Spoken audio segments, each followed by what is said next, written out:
Under further review, back at you. We got Steve, Mike, and Kevin here, and we have a really fun one for today. Two really awesome interviews, and I'm actually really excited to get them out there. We just recorded one right before we started this episode.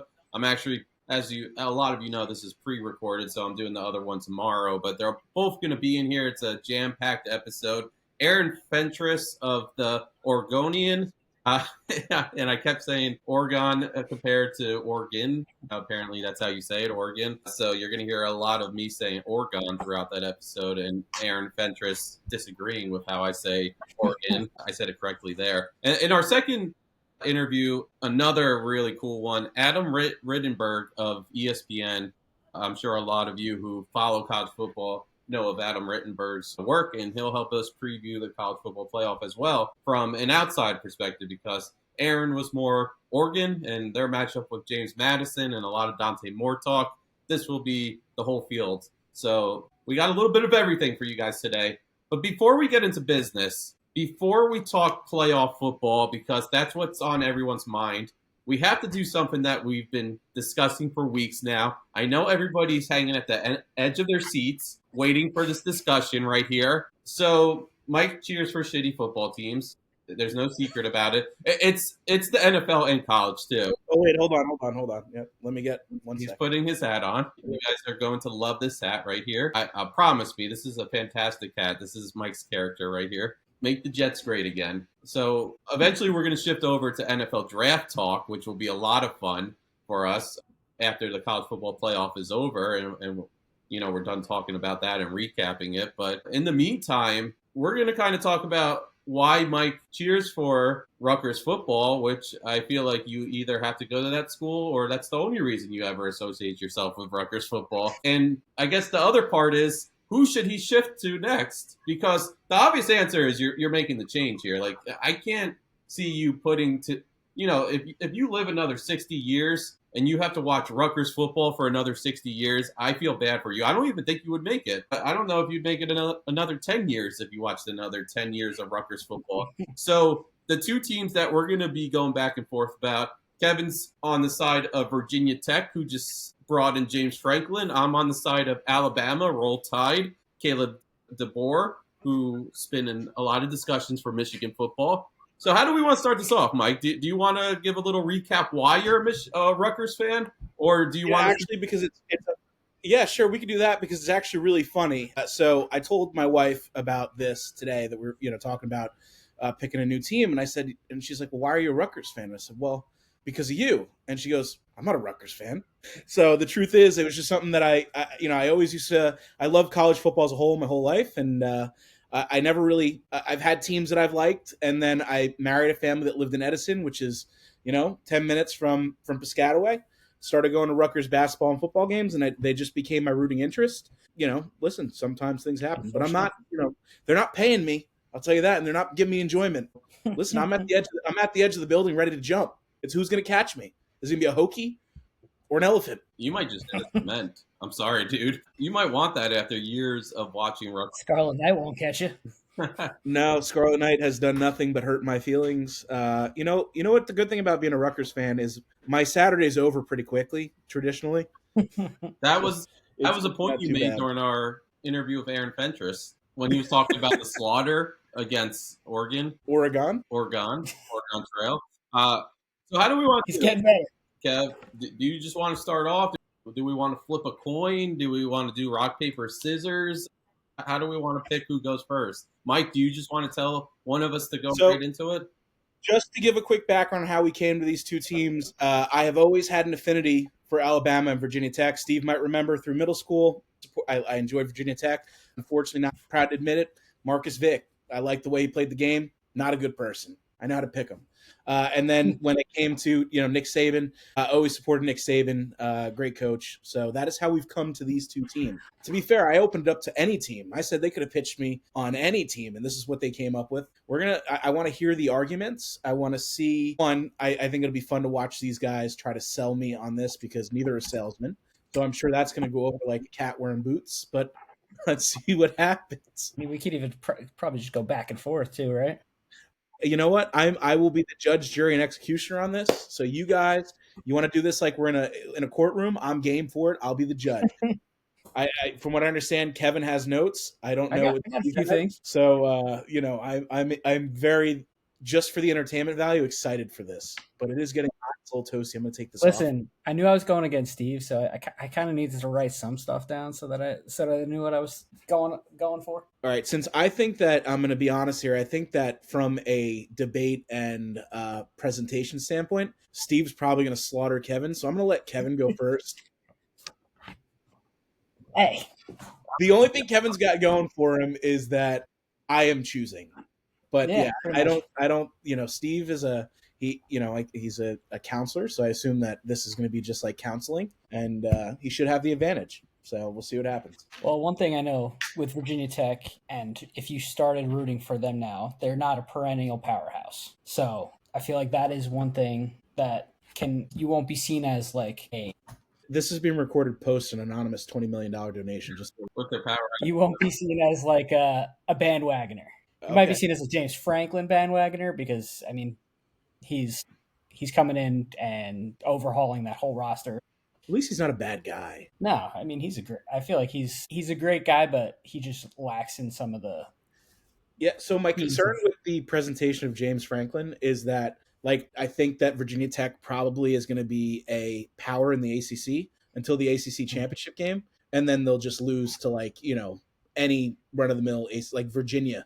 They will literally do what Duke did to Virginia. That could be true, but maybe he'll find some good coordinators and we'll be good.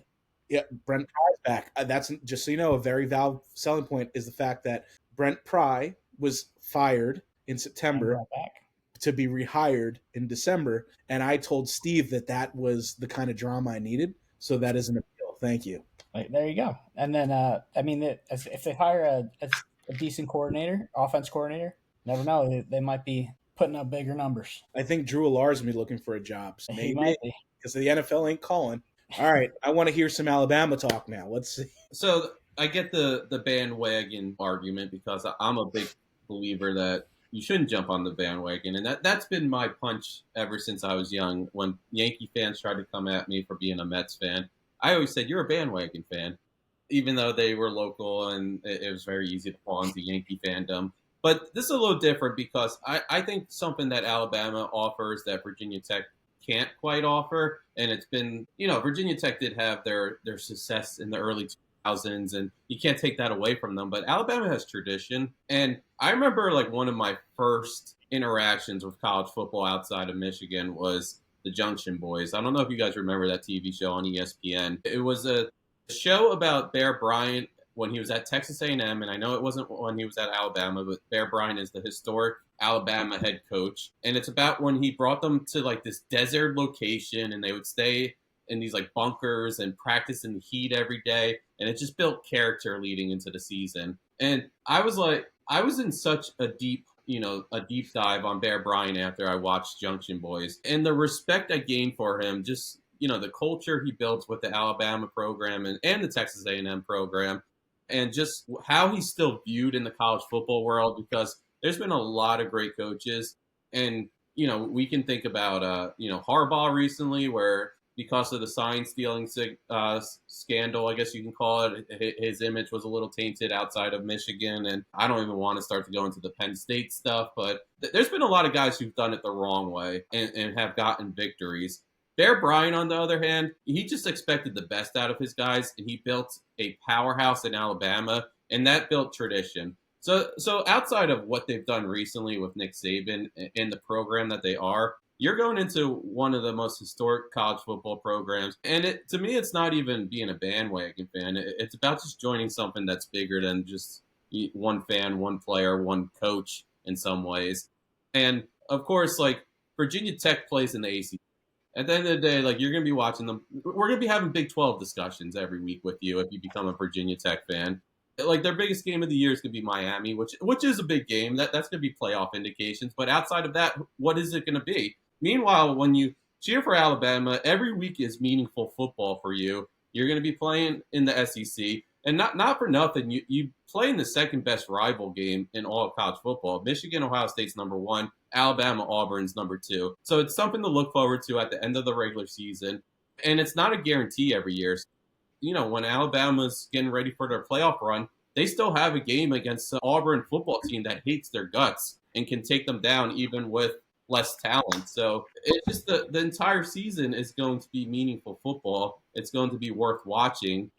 They always bring in some of the best talent every year. They have the number 2 recruiting class as is right now, entering next season for 2026. So a lot to look forward to. And DeBoer seems like he's pretty set on being the Alabama coach. So he's going to keep on bringing in that talent.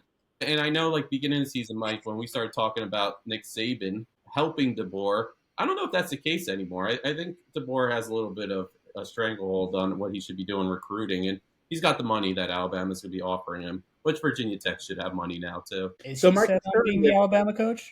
So that's my concern. Is Steve here is a Michigan man, and I almost feel like he's selling me it's like you go to the car dealership on the corner, and he's like, no, it's a great car. It's got no wheels, but it's a great car. Well, let's put it this way for you guys. If DeBoer left Alabama a month or two ago, around the same time Penn State let go of James Franklin, I would have to think that James Franklin would be calling Alabama for that position. It's better facilities, it's more money, it's in the SEC, better competition, and you'd be crazy to not want the Alabama job. There's rumblings out there, and I will say it's rumors. It's not an actual thing that I think will happen, but there is rumblings that Alabama is Lane Kiffin's dream job, and if DeBoer was to leave for Michigan, I don't know, maybe some fireworks could happen. Maybe we could see one of those shortest coaching tenures in the history of college football where Lane Kiffin says, heck, I want to go to Alabama.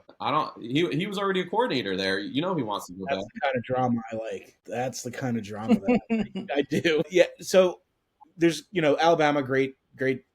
It's one of the best college, teams in history in terms of, what they've done historically. And that's the thing is, even if DeBoer did leave, just to be clear, that Alabama's not going to have an issue filling that job. I just don't see them. It's not going to be like a Penn State situation. You'll get guys that have jobs, like you said, like a Lane Kiffin, and I could go on the list. Any number of guys are going to line up. There's very few jobs in college football, which I would have said the LSU jobs won, but people are going to look to jump ship and do that. That's one of those things I really am not concerned about. If DeBoer was to leave, they'll fill that job right away with somebody big and little issue. Alabama, I do, like I said, that you really can't compete. Virginia Tech can't compete with the history of Alabama. Can I also throw one more thing in? One of my favorite things is rooting for guys when they get to the NFL. And yes, you want to see your team make the playoff. You want to see them win a title. But also, a coach should be able to develop guys for the NFL. So it's a lot of fun to be like, hey, there's Colston Loveland catching a touchdown from Caleb Williams. Hey, Mason Graham just made a big play. Oh, J.J. McCarthy's actually having a really good game this weekend. It's fun looking around the league and seeing those Michigan guys. I don't know if you would see that right away with Virginia Tech. I don't know if you ever will see that because what is the talent? They might get there. Yeah. But it's not gonna be right. Just think of like recent history, like who the Jets have had. Quinnen Williams was from Alabama. I'm looking at John Mechie, right? Malachi Moore. Malachi Moore. Match man. You guys have. We also have D. Milner, which is not a great thing for Alabama. No. But you guys, you see what I'm saying? Like every roster has Alabama guys, so you'll most likely always have guys from Alabama that you can root for that are going to come to the Jets. So that's really fun, in my opinion, to be able to cheer for someone that you had a rooting interest for in college, and it translates over to the NFL as well. Going off that though, I know Virginia Tech won't be there right away, but I feel like James Franklin will hit the portal. He's already hitting the recruiting board. He's went from 124 to like 26 and however long he's been there. Yeah. So, and he hasn't even gotten to the transfer portal yet, which is exactly. It's just been, to be fair, Alabama, they might look at the portal as well, just to be completely fair. They might need a quarterback, and I'm not sure that they believe in Keelan Russell like that. So I've also heard rumblings that Williams might hit the portal too. Ryan Williams, yeah. I mean, that was a rumbling last year as well. So what if he hit the portal and went to Virginia Tech? Yeah, exactly. I think if he hit the portal, he might be listening. He's listening to Under Further Review to pick his name. I'm gonna tag him in it when I make the post. Yeah, no, I think that man's gonna, if he transfers going to Ohio State, that doesn't help this argument at all in regards to that. I heard Texas. could be one. I don't know. Either way, it doesn't help this argument. Mike, you could also join Roll Tide Willie. So both of you know what my main objective is with this is I want the foam hat. Yes. So ever since I watched Dave Portnoy wear that Wolverine, I've been very, very interested in the foam hat. That's my main thing is I want a foam hat. Steve, is there one for Alabama? Do they got an elephant? I think that'd be a pretty good one. I I'm don't not think I putting haven't it at seen the them. second, but I will do you one higher. You can be the captain of the ship if you. I can get behind that. And I have a contact at FOCO. I could probably pull that off. That's I can get behind that. A captain of a ship, that's something I can get in. I would wear that every Saturday. Like it doesn't matter where. I don't care if I have a funeral to go to. We'll get you some Alabama overalls. Have you seen like the pinstripe overalls? I can do it. The captain's hat's enough. Yeah, he ain't. You need overalls in the captain hat if you're going to become an Alabama fan. I'm just gonna no undershirt, no nothing, just one overall strap hanging off the back. Please do. I need a picture of that if you do it. Kev, what can you present me outside of now the foam hat's gone out the window? I need more than a foam hat. Jeez, you could have a Nick cap. I've seen a Nick cap on there. He's like, I got nothing. I got nothing there. To be fair, to help Kevin's argument, although I do like the foam hat, and I kind of come around to the overall idea. Pretty sweet. You do have. I could just blast Enter Sandman. Yeah, and that's my with that. Come on. That's my that's my my thing right there. I mean, Enter Sandman it was in your wedding. It's probably big Mariano Rivera there. That came out to their wedding to Enter Sandman. But I would like to see the sheet of paper with these notes because I'm very impressed that you actually took notes. Did homework. That's barely any notes. It was just bullet points. I got something for you. Okay, I want to hear this. I want more. And you know what that is? That is one Joseph Dugan at an Alabama football game in Tuscaloosa. He seemed very, very happy to be there. I can get behind that too. That's Did you hear the atmosphere there? You had Thunderstruck playing in the background. They're probably, if I had to guess, they're probably top 10 in the country in terms of game day atmosphere. If I had to guess, probably top 10. The tailgate experience, although I'm sure Blacksburg has it because it's the middle of nowhere, and what else can you really do? But it's the middle of nowhere, he said. You know what? I feel like I can't stop thinking about the captain's hat. I feel like Virginia Tech probably has a decent showing as well right now, and now they're going to get even more with James Franklin there. The ceiling. I gotta look. Does Virginia Tech have a captain's hat? I can check. I need the Michigan foam hat to not be sold out, by the way. I put Virginia Tech captain's hat, and the first thing that comes up is the Alabama one. Not a good showing. There's something else. I see Michigan. I see something else. I can get a Virginia Tech Hokies two-tone cowboy hat. Oh, I see that one. That one's pretty sick. This one? It'd be even better if it was really small. This one? Yes. You imagine me wearing that, like going to the supermarket on a Saturday morning. That is wearing that. ShopRite, just wearing a two-tone cowboy hat. Although I'd be honest with you, I guarantee you that if I showed up to ShopRite in overalls, one hanging off, no undershirt, and a captain's hat, I'm probably getting arrested. That's only acceptable in Alabama. Honestly, so this list is just incredible. Derrick Henry, Julio Jones, Devonta Smith, Minkah Fitzpatrick, Najee Harris, Tua Tagovailoa, Mark Ingram, Jonathan Allen. Say that 10 times fast, and if you could say Tua's name 10 times fast, I am. Amari Cooper, Trent Richardson, he sucked. Bryce Young, Vic, yeah. Michael Vick. Mikey Vick. Marcus Vick, listen. Michael Vick's an ex-Jet too. So he is. Marcus Vick's an ex-felon. So is Michael Vick. Listen, Alabama's got felons too. All right, Henry Ruggs, hello. Yeah. I was a big fan of Brian Randall from Virginia Tech. It's I'm gonna be honest, this is tough. And the only thing I keep coming back to is the apparel. The apparel and I think there's two things. The apparel and Enter Sandman. I think that it's the apparel is the most appealing part to both of this. And it makes this choice very, very hard for me. Do you watch College Game Day? I'm assuming you do. I'm not a huge fan because he's not a big Pat guy. Yeah, I'm not a big Pat McAfee guy, but I watch it. You're not a big Pat McAfee. I'm not a big Pat. No, it's so game day is typically background noise.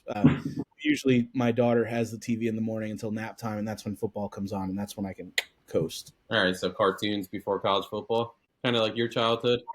Lots of Paw Patrol, yeah. Paw Patrol's a good one. Kevin's coming in with something. Socks. Those are Those nice. hokey sacks. It's the mascot walkout too. Yeah, plus the hokey, like he's a cool mascot. I gotta be honest with you. It comes down to the apparel for me, You and, don't and like that's the not a good elephant thing. from Alabama? Come on now. I do, but I want a foam elephant hat. But back to what I was saying, like Nick Saban seems like he's one of the coolest dudes ever, and he has some of the best input on college football in general, the NIL, the college football playoff, everything college football. Like I never sit there and not agree with a lot like things that Nick Saban's saying. Like most of the time, it's pretty sound advice that he's giving. So I mean, to have somebody who led your team for all those years, and you can fall back on Nick Saban, fall back on the history of Alabama, Bear Bryant, like I was saying. It's a machine that keeps moving forward. And I don't know, like when James Franklin leaves, it will be a better place, Virginia Tech, but will it continue to be that better place? I don't know. I question it because like a program like Virginia Tech, they're dishing out that money because they signed a coach like James Franklin and he demands money like that. But will the next but he could also just instill the program that it just keeps on going. He could, or he could sell his soul like Michigan did to get a national championship. But maybe you have a national championship in your future. But the longevity of Virginia Tech is what I question. You don't have to question that with Alabama. You're never going to go back to shitty football. Like I very well could be back in shitty football. You're 100% correct. Yeah, well, Virginia Tech, they had some dark days before James Franklin. It was a giant hole. And I talked to Virginia Tech fans. I know a few people who went to the school that still follow the team closely. They didn't think they were going to get out of this hole ever. Like they felt like they were stuck. It was quicksand. To be fair, they're still not out of the hole yet. No. It looks like they could be getting out, but they're still in it. Listen, they could still be in it, but it felt like it was just going to be years on years, and they were just going to keep making hires at head coach that were subpar. And finally, this glimmer of light comes in, and Franklin gets let go from Penn State, and now he's the Virginia Tech fan. But realistically, like, are they always going to be able to do that? I don't know. You guys don't know. Alabama will. If DeBoer leaves tomorrow, the biggest names in college football will, look at that job. And it will be different. It will be a lot different than, like, say, Michigan right now, because Michigan's had a few years of not so great images. It's just, it doesn't look great, some of the things that have happened around the program. Alabama's squeaky clean right now. So if DeBoer was to say, hey, like, I'm going to Michigan tomorrow, people would be like, sign me up. They'd be telling their agents, I want to go to Alabama because I can get the best recruits in the country. I will be able to hit that portal hard and get the guys that I want. And they will be one of the top teams in the conference again next year. And they'll be in the playoff. And you won't have to worry. It's going to be stress-free living for you on Saturdays because you'll be able to watch good football week in and week out. Virginia Tech, on the other hand, who knows how long Franklin takes to right the ship? Who knows how long he even stays at Virginia Tech? You'll always be questioning, hey, if he does get Virginia Tech to be good again, will he jump ship and go to a bigger position? So like a lot of what ifs with Virginia Tech. Alabama, you don't have that. I will say, since Freck brought up the apparel, I found something very hilarious. Oh boy. It is a Virginia Tech men's cycling kit, and you can buy it. It's $70. It almost looks like a singlet, but it is fucking hilarious. No, that is. I gotta be honest with you. So I've always been told you dress your shape. That's not my shape. I would look like King Kong Bundy from the 1980s in WWE. Oh God! But I'll be honest with you, that could be a picture for under further review. Yeah, there you go. I was dying as soon as I was like, is that a singlet? I'm going to be honest with you. I would probably be very uncomfortable. My wife would probably be very uncomfortable with how revealing that would be. But I guess that's your competition for the overalls. Yeah, you know what? So there's a couple things here. I just want to point out that where I'm standing currently is Virginia Tech, I think, has got the apparel one. Oh, maybe they don't. Oh, there's the Speedo. Maybe they don't. Maybe hold on, just to pause this for a minute. People actually buy this stuff, right? Yeah, that's why they make this. There is somebody out there that bought the cycling kit. I'm assuming if you're a cyclist, okay. But somebody bought that. Why did they buy it? I don't know. I don't want to know. That sounds like a bet gone wrong. I guarantee you go to a game day in Tuscaloosa, there's people walking around just like wearing that, just all out in their business. A Speedo and a captain's hat. Just think about it. That's a great outfit. That actually walking around. Am I going to the Playboy Mansion or am I going to an Alabama football game? This shirt looks like you're almost in like the Oregon Trail. Oregon Trail. Oregon Trail. Yeah. So, a couple things here. One, it's going to be a fun couple years of James Franklin for Virginia Tech. He ain't going to stay there forever. Clear as day. We know it's just the stepping stone to his next position. With Alabama, I do think DeBoer is leaving and going to Michigan. I don't think it's a detriment. I think that somebody could come. I don't think it'll be Kiffin this cycle, but I do think Kiffin's coming, just to be clear. Yeah. I don't think that his reputation could handle. Well, then again, I don't know. Lane Kiffin doesn't seem to care about anything but Lane Kiffin, so maybe he doesn't care. But I don't think that would be good for his reputation to jump ship to Alabama. But I do think his destination inevitably is Alabama. But, they'll definitely fill that position either way. So yeah. By the way, did we say our points? So we're good on this argument. So Mike, we'll let you take a few days to really absolutely listen, think about the arguments, and you have three options here. You have. Should we do a selection show? Yes, we will do a selection show. I like that. I think you need to get a hat. We also got to get hats. I'm going to put a few polls up because people do vote on them, but it's like 10 to 15 votes, and maybe if I do it across several days, we can get somebody's going to put other, and it's going to be Texas I think that we could open it up to others if somebody else has a recommendation. If somebody recommends a Big 12 school, we will be blocked. So just to be clear, so our little fangirls out there that like Texas Tech, brother, no. So I will take a couple days. We will do a selection show. It'll be like a committee, like it's going to be like a commitment thing. Maybe I'll be like that kid that he was forced to commit to Tennessee or whatever when he wanted to be Ohio State. Yeah. That could be me. But yeah, we'll do a couple days and then we'll make a decision on this and we'll do a selection show. So I think they're valid points. For me, it comes down to the apparel. Steve presented a really, really eye-opening one. Kevin didn't do too far behind that, so I have a lot to think about. I like where we stand today. Yeah, listen to the facts, and gather the information. And if people have input and votes, please put it on. This will be on TikTok, I'm sure. I'm sure it'll be on our socials. Yeah, throw me some ideas. We'll definitely cut it up. I also forgot to announce our socials like I always do in the beginning of the show. But before we get into the playoff, can I take 2 minutes to discuss this Michigan situation? Because you did bring up a good point, Mike, where you were like, I don't think it's going to be this cycle that Kiffin goes to Alabama. But that is something for DeBoer to think about, because if there's any signs of this program going in the wrong direction, he's going to get pushed out. So, do you want to sit there and wait around for the Alabama noise to get big and then people starting to want Kiffin? Or do you just want to go to Michigan? They believe in you. They're cleaning house. That they're going to try to build something that has a good reputation, and you can have the freedom of having all great facilities, endless NIL, and you can go build a roster that you feel confident in. I like DeBoer a lot, actually. You can't argue against somebody who brought two different college football teams to the playoff, and he brought Washington to the championship game the year that Michigan won.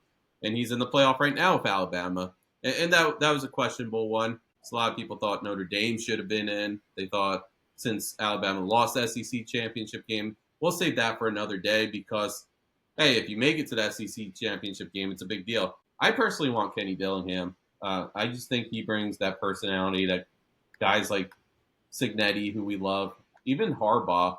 And I know 5 minutes ago I was saying, yeah, his image is a little tainted because people are throwing the sign stealing scandal on him. But I just think Harbaugh is an incredible coach. He eventually figured out college football. He was able to get his guys to stay their senior year, and that was a big part of it. I forget how many snaps that entire offense had, but it was a very veteran offense. And that's what happens in college football. It happened with Ohio State last year. So, yeah, I'm not going to talk about that part of the past for Michigan. I'll talk about Sherrone Moore. So there was a picture the other day. He was with his wife. I think it was yesterday. So it looks like she is trying to get him the help that he needs. And it looks like they were leaving the law offices, the person who was representing him, and he was pushing a baby carriage. So I really, I could have went both ways with like what his wife decided to do. If she decided to leave and never see him again, like I would understand that side because this guy was a complete jerk off. Like he was, with his assistant for several years. He was messaging OnlyFans models at the halftime of the biggest rival game in all of college football. And he also did it several hours after the national championship game where he tried to have a foursome with someone. Like, this guy was just a dirty man. And Yeah, he needs Jesus. He doesn't need therapy. He needs Jesus. I just think that, it sounds like she's a very good person.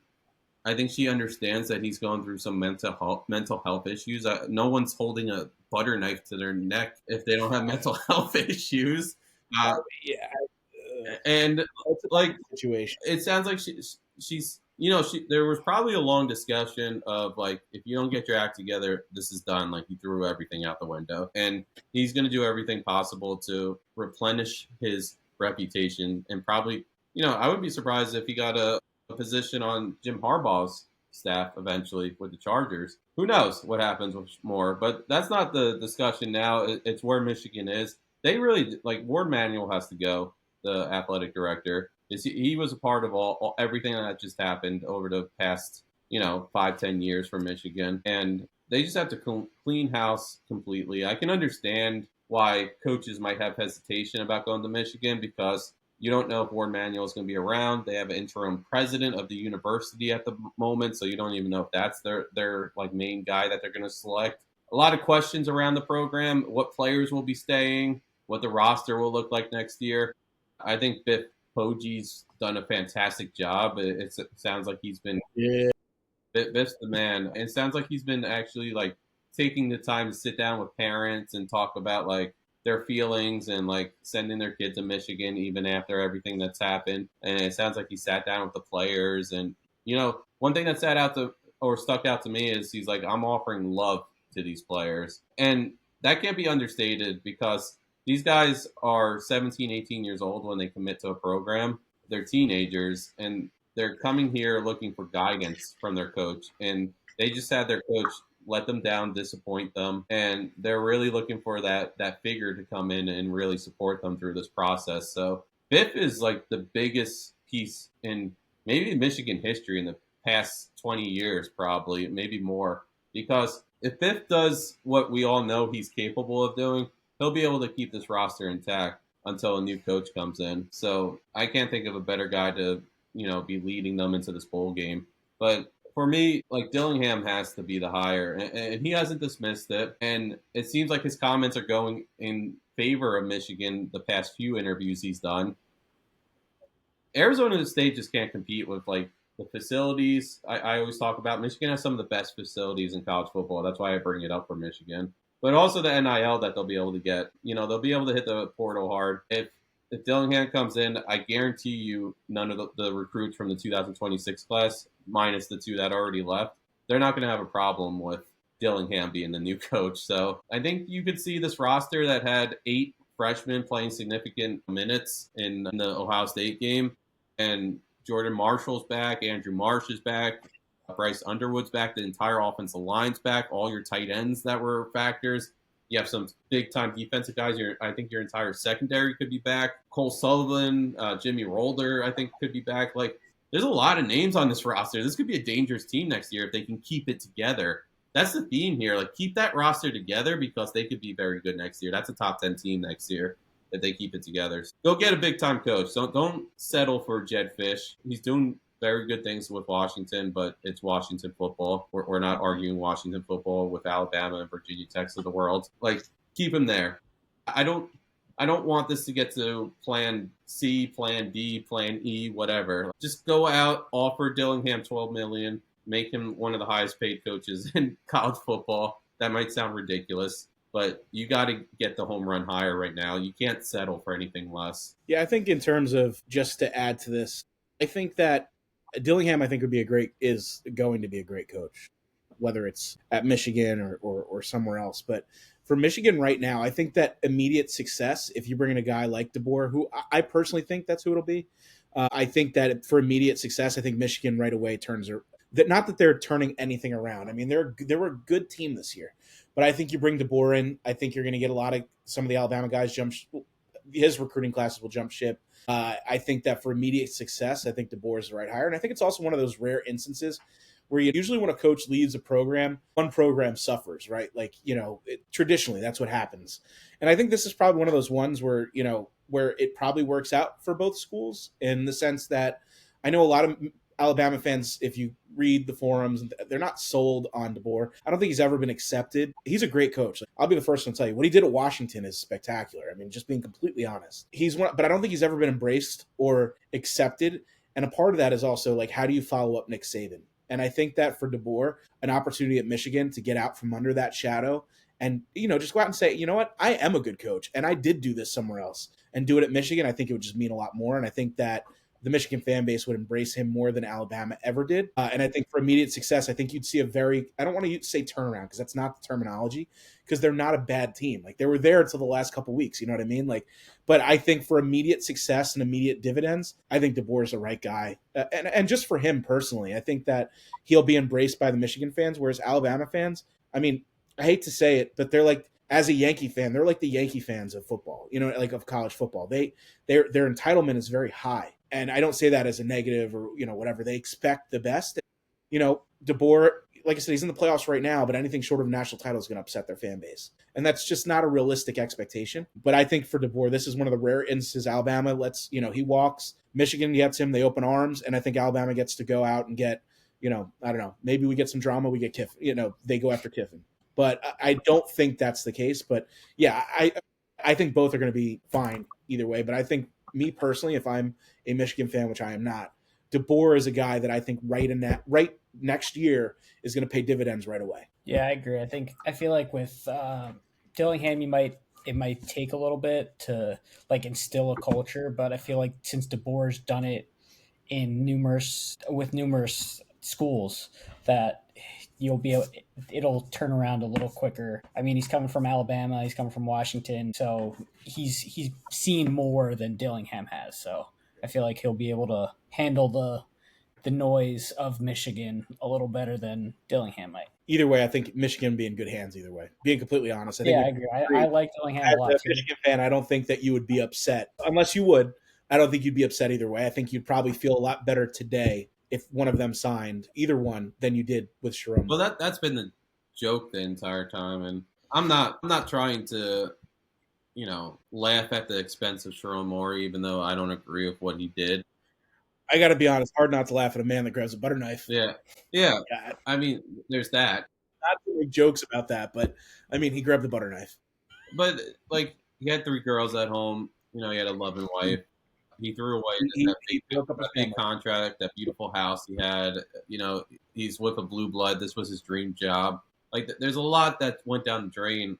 And Jim Harbaugh actually went on the Dan Patrick show, and he said these are the worst of days for Sharon Moore. Like, this is rock bottom for someone in Sharon Moore's position. Just have it one day where he's in front of everybody. He's doing a press conference, getting ready for the bowl game against Texas. And then the very next day, news comes out that he's fired. And next thing you know, he's at his mistress's house, the assistant's house, and he's threatening his life. It's a tough. It all unfolded in national media, which makes it 10 times worse. Yeah, his face was everywhere. And this is what he will be remembered for. And this is a big lesson that I learned in like one of my journalism class. And this is a very real instance. Like, there's a lot of facts that back up that Sharon Moore did all this. Like, he got arrested, and there's text messages, and the girl that worked for him has since come forward, and she had a lot of facts behind it, because Michigan's not moving forward with this firing without having the facts. But I mean, like, even from the sense of like the Duke lacrosse case from years ago, where they were the only ones on the campus during spring break. I don't know if you guys are familiar with this, and they invited dancers over, and the next morning they came forward and said that the Duke lacrosse players took advantage of them, raped them. And after all the court hearings and they went forward with everything and they lost their season, it was actually said that they were just looking for a payday, and it wasn't actually true. But what's going to follow these Duke lacrosse players the rest of their lives when you search their names is that situation that happened that night. And that's why you have to be very careful with reporting facts, because if it's turns out not to be facts, then you could be ruining someone's life. Regardless, like when my point is, when you search Jerome Moore's name the rest of his life, even if he does land on his feet, even if he does pick up like some assistant coaching position, he does very well in that role. You're always going to remember him for what happened at the Michigan while he was with Michigan in the Michigan role. So that's the unfortunate part. But the joke that I was trying to say is like a lot of people have been saying like we get a free upgrade. Like we thought we were going to get another year of Jerome Moore. It seems like a lot of people were kind of done with Jerome Moore in the program. So that's another thing. People are trying to say, oh, they tried to force him out because like they don't think they don't think he was ready. They don't think he could call a proper game. He wasn't a Big Ten head coach. But people believe, now they're not going to have to pay him because it was for cause that they fired him, but they're going to get an upgrade out of this. They're going to have to pay a pretty penny to get an upgrade, but they're going to, whoever they hire next is going to be better than what Jerome Moore brought to the table.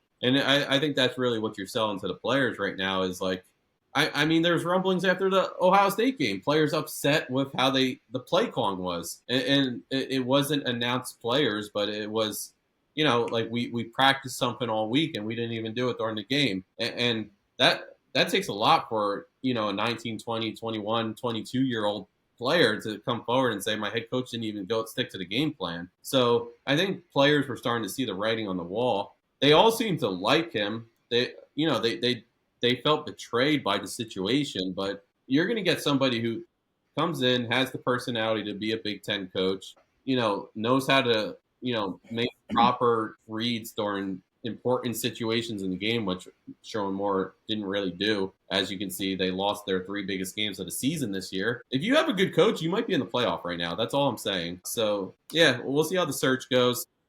Bryce Underwood's probably quite a bit further along in his development. I think a guy like Dillingham or DeBoer would be of great service to your young quarterback there. Did Underwood say he was coming back though?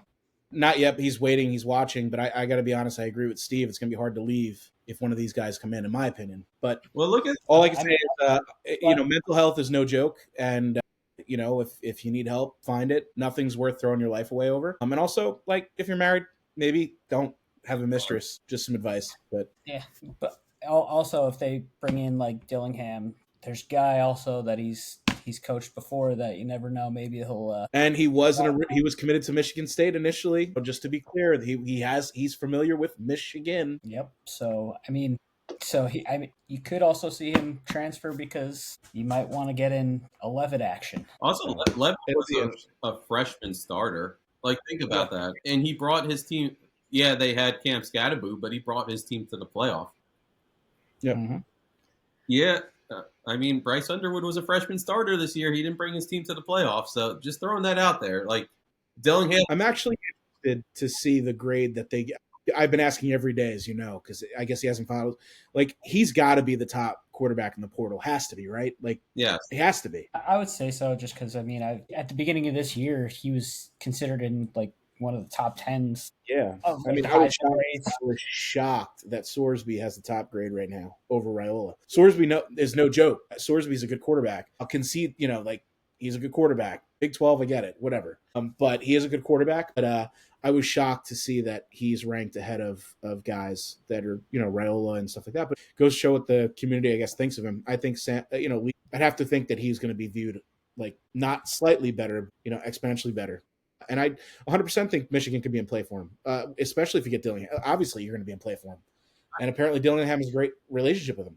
That's also, like, the downfall for Arizona State. Like, they are losing guys left and right to the portal right now, and Dillingham sees that. He has to be upset. Like, you go out, you recruit these guys, you develop them, and then they leave because you can't pay them. Like, Michigan's not going to have that problem. If they develop a guy, they're going to be able to pay them. And if this player comes forward and wants more money, then Michigan's going to sit there and be like, either say, yeah, we'll give you the money, or you're not going to be able to find the money we just gave you last season elsewhere. They go ahead and entertain the portal. Like, or they'll find a direct replacement that could, absolutely.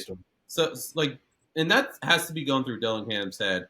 And there's a lot of things that are, like, keeping Dillingham in Arizona State.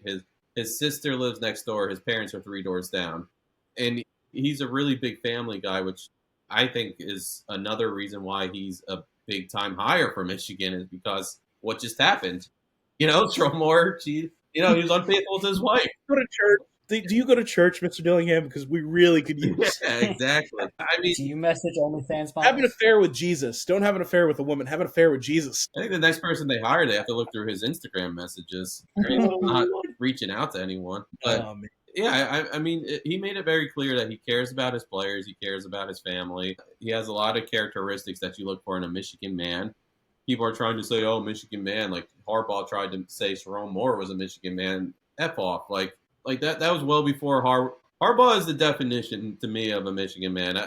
Put aside all the things that you think you've heard over the years, like he's a great football coach. He cares about his family and he cares about the people close to him, and you can tell that his assistant coaches love him and his players love him, and that's all that matters. So that term Michigan man is still very much out there. Go out and find your Michigan man. But let's shift it over to college football playoffs. I think we talked the two games that actually matter this weekend. We don't have to talk James Madison, Oregon. We want to talk about the win. Yeah.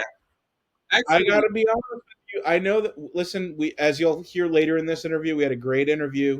I gotta be honest. This has the makings of a trap game where you get, you look past. And not that I think that it's gonna happen, but this is the definition of a trap game. I want to make that.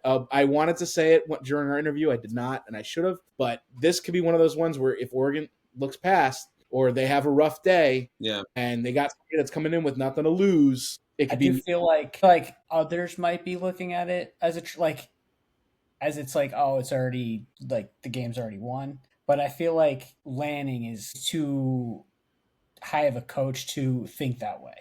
I would agree. He's got to keep his team. You got to find a way to keep him interested. But you also can't play with your food either. Like this was if this is done correctly, respectfully to James Madison, you can have this over by halftime and rest your team. And it could be just as good as a bye week if done correctly. But if JMU hangs around and makes this and the weather's bad or like it could, it could become a stain too. Even with a win, it could look like a stain. Yeah. Lanning's going to have I'm sure he's doing the best he can. I'm sure he's doing an excellent job. It ain't easy to keep a team like this of guys that, it's very easy for them to look past what's in front of them. And I don't know. I wouldn't blame him, but this is the definition of a trap game. the only reason I would say JMU has a chance to stick around is because they're such a high power rushing offense. So if you get that running game going, you get a few first downs early, you can really control the clock. But I also think this is a game where JMU could be down 17-7 at halftime, think that they have a chance, that they're in it, and then come out the second half and Oregon just, blows them out. Next thing you know, it's like 42-14 or something. I do like Alonzo Barnett. He's a big quarterback and he can run the ball and he has a strong arm. But I don't know. I don't feel like either Tulane or JMU can stick around this weekend. I think. And they should. Both their coaches are, as much as they want to say they're preparing for this game and that they're all in on this playoff game, I think they're already looking at their new positions. Bob Chesney going to UCLA and John Summerall going to Florida. Because that's what college football is now. You have to recruit players while you're in the playoff, while you're in a bowl game. It's like you're doing 100 different things outside of just preparation. It's a major conflict of interest. Let's not overlook that. It is. But even from a Ryan Day, Ohio State standpoint, they almost lost Chris Henry to Oregon, and Ryan Day's sitting there preparing for meaningful football, but meanwhile he's trying to keep a recruit in place, and he's sending text messages and saying we're wide receiver U. They can't develop. When's the last time a wide receiver went in the first round for Oregon? He's trying to keep this guy, but meanwhile you have a huge game coming up. It's college football. So you got to be doing it on purpose at this point, right? What's that? You got to be doing it on purpose at this point, right? Who? NCAA? Oregon. I keep saying. No, it's a really bad habit. I can't drop it. I don't think I'm ever going to drop it, actually. It's just stuck with me. But, honestly, college football is broken in that sense.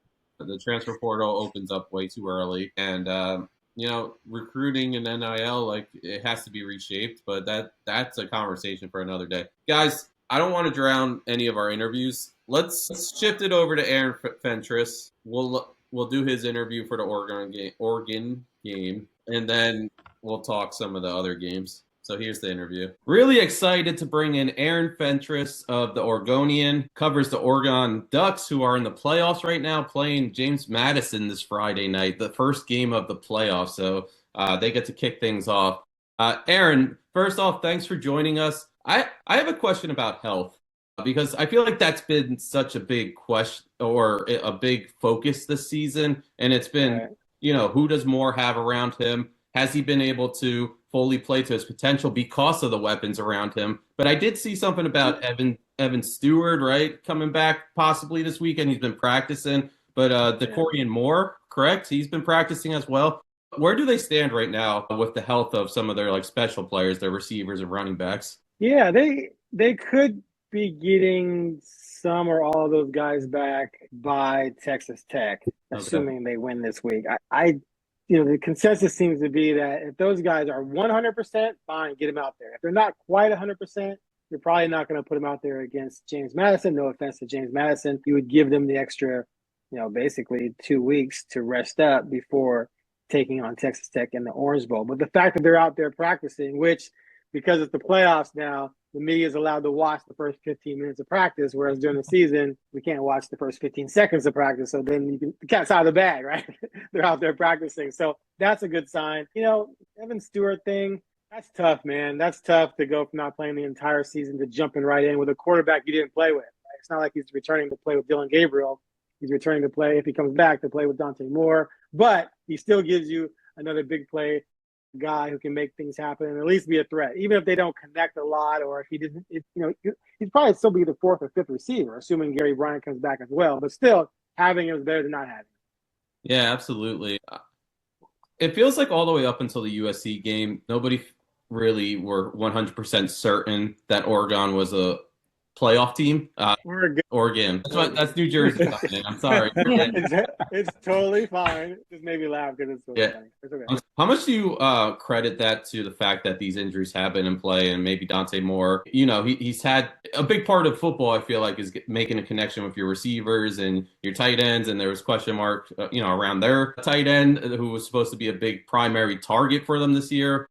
Just trying to, get people into the lineup. And, I'm sure playbooks were affected because of, people having to be shuffled into the lineup. Like that has to be impressive work for Dan Lanning, right? And Dante Moore even. Does that show even more promise for his NFL potential just because of who he played around this season? Yeah, they really lit up Rutgers, but it was Rutgers, right?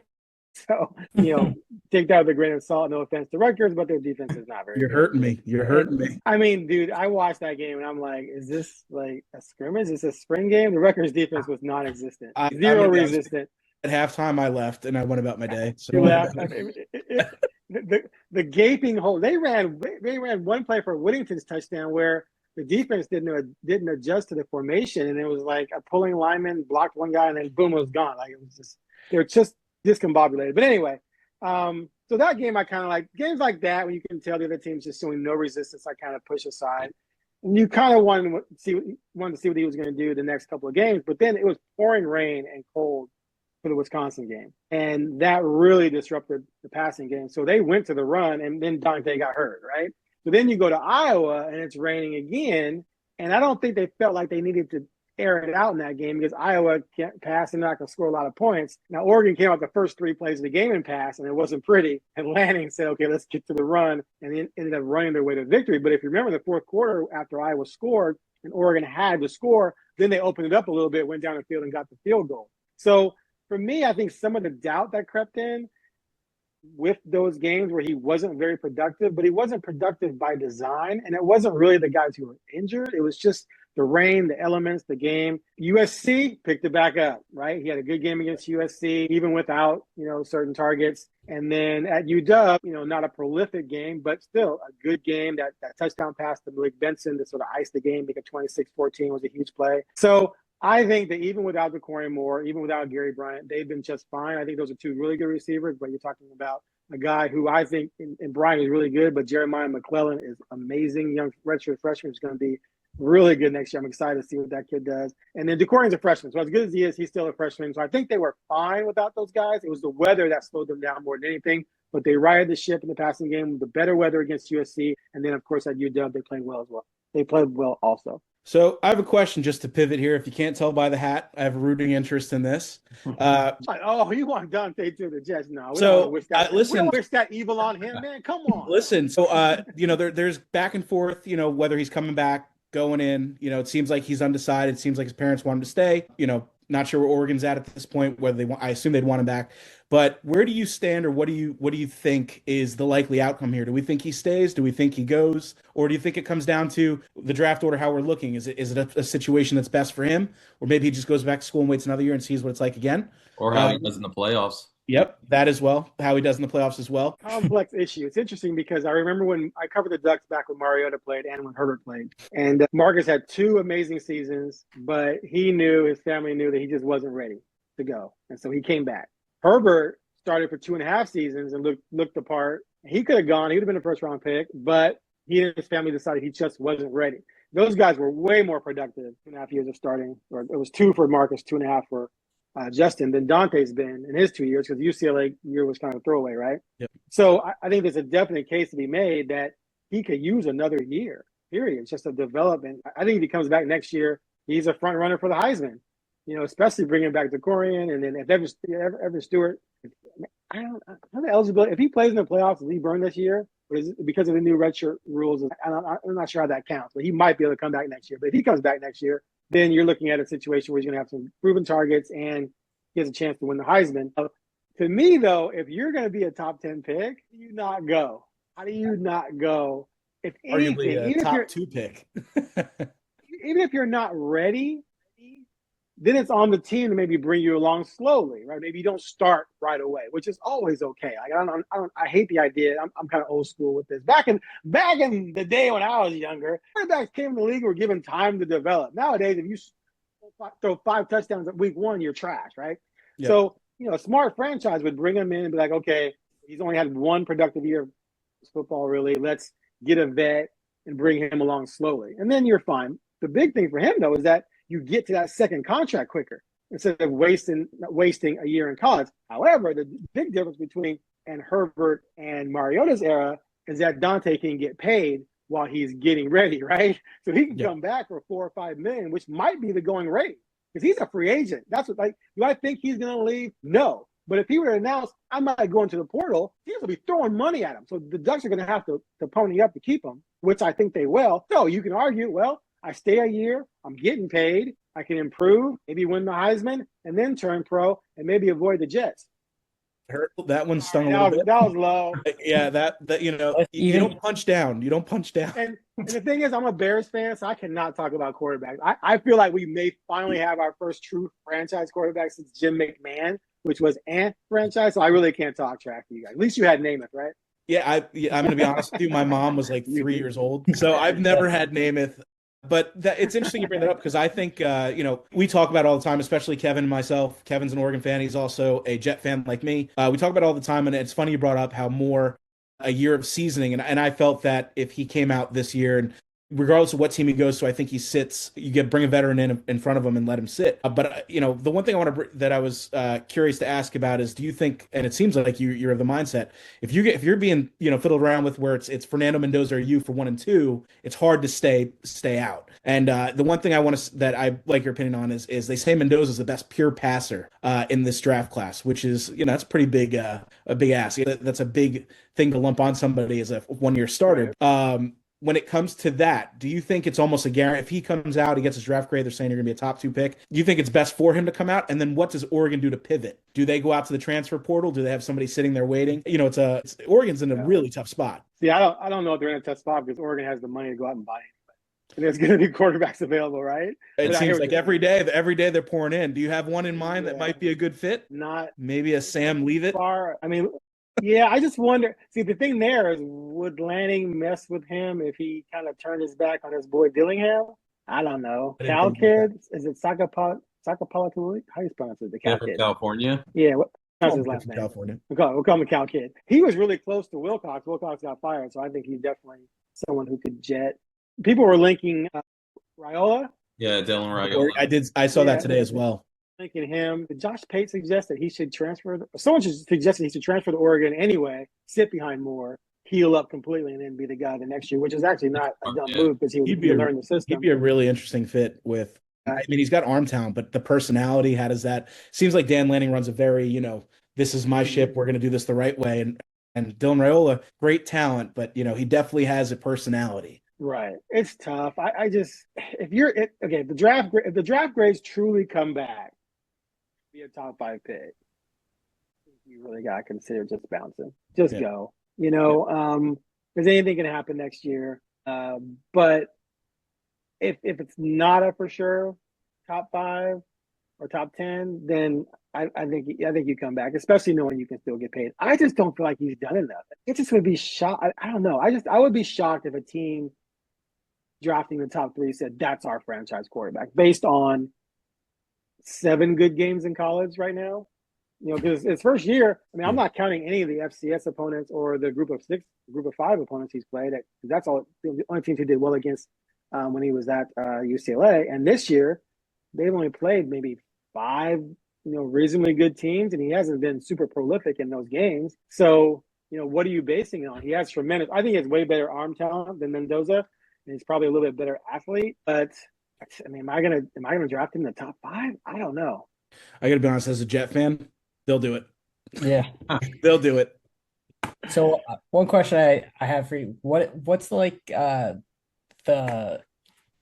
Dan Lanning like in the locker room with like all of his players, and like how does he get such a good connection and make them want to play under his style of football? He's a young coach who is extremely personable with his players. He gets very fired up. Every player has said that he's, a straight shooter. He's honest. He's demanding, but he's trustworthy. Someone had a great line, something along the lines of demanding, but not. It wasn't not demeaning. It was some way of phrasing it, just to say that he expects a lot, get it out of you, a way that's not degrading or demeaning or anything like that, right? So it's tough love, so to speak. And the players just seem to really appreciate his style. And the youth does matter. I think especially with this day and age and how things work, recruiting is just a different animal because you've got to recruit your guys. You got to recruit your own guys every year because they could all leave. And then you're trying to steal other teams' best players.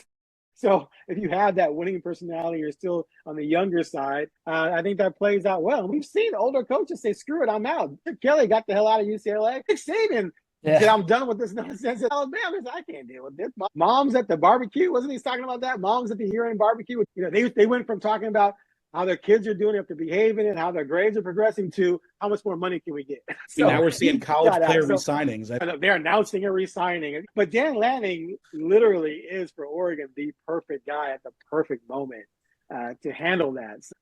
It's been working out well for him, and clearly the players like it. I have a question, and this will be our last question, just geared around James Madison, because everywhere I look when I read previews for this game this week, it's their rush attack, how lethal it is. And there's no secret that they're going to try to run the ball. They're probably going to try in the hostile territory. They're probably going to try to control the clock, keep that high power Oregon offense off the field. They don't want the ball in Dante Moore's hands. How much of an emphasis has that been for this Oregon team this week? Has Dan Lanning talked about it? And what is this defense going to do to try to stop that James Madison offense? Because it seems like they have a lot of speedy guys on that offense. How they can keep up with it?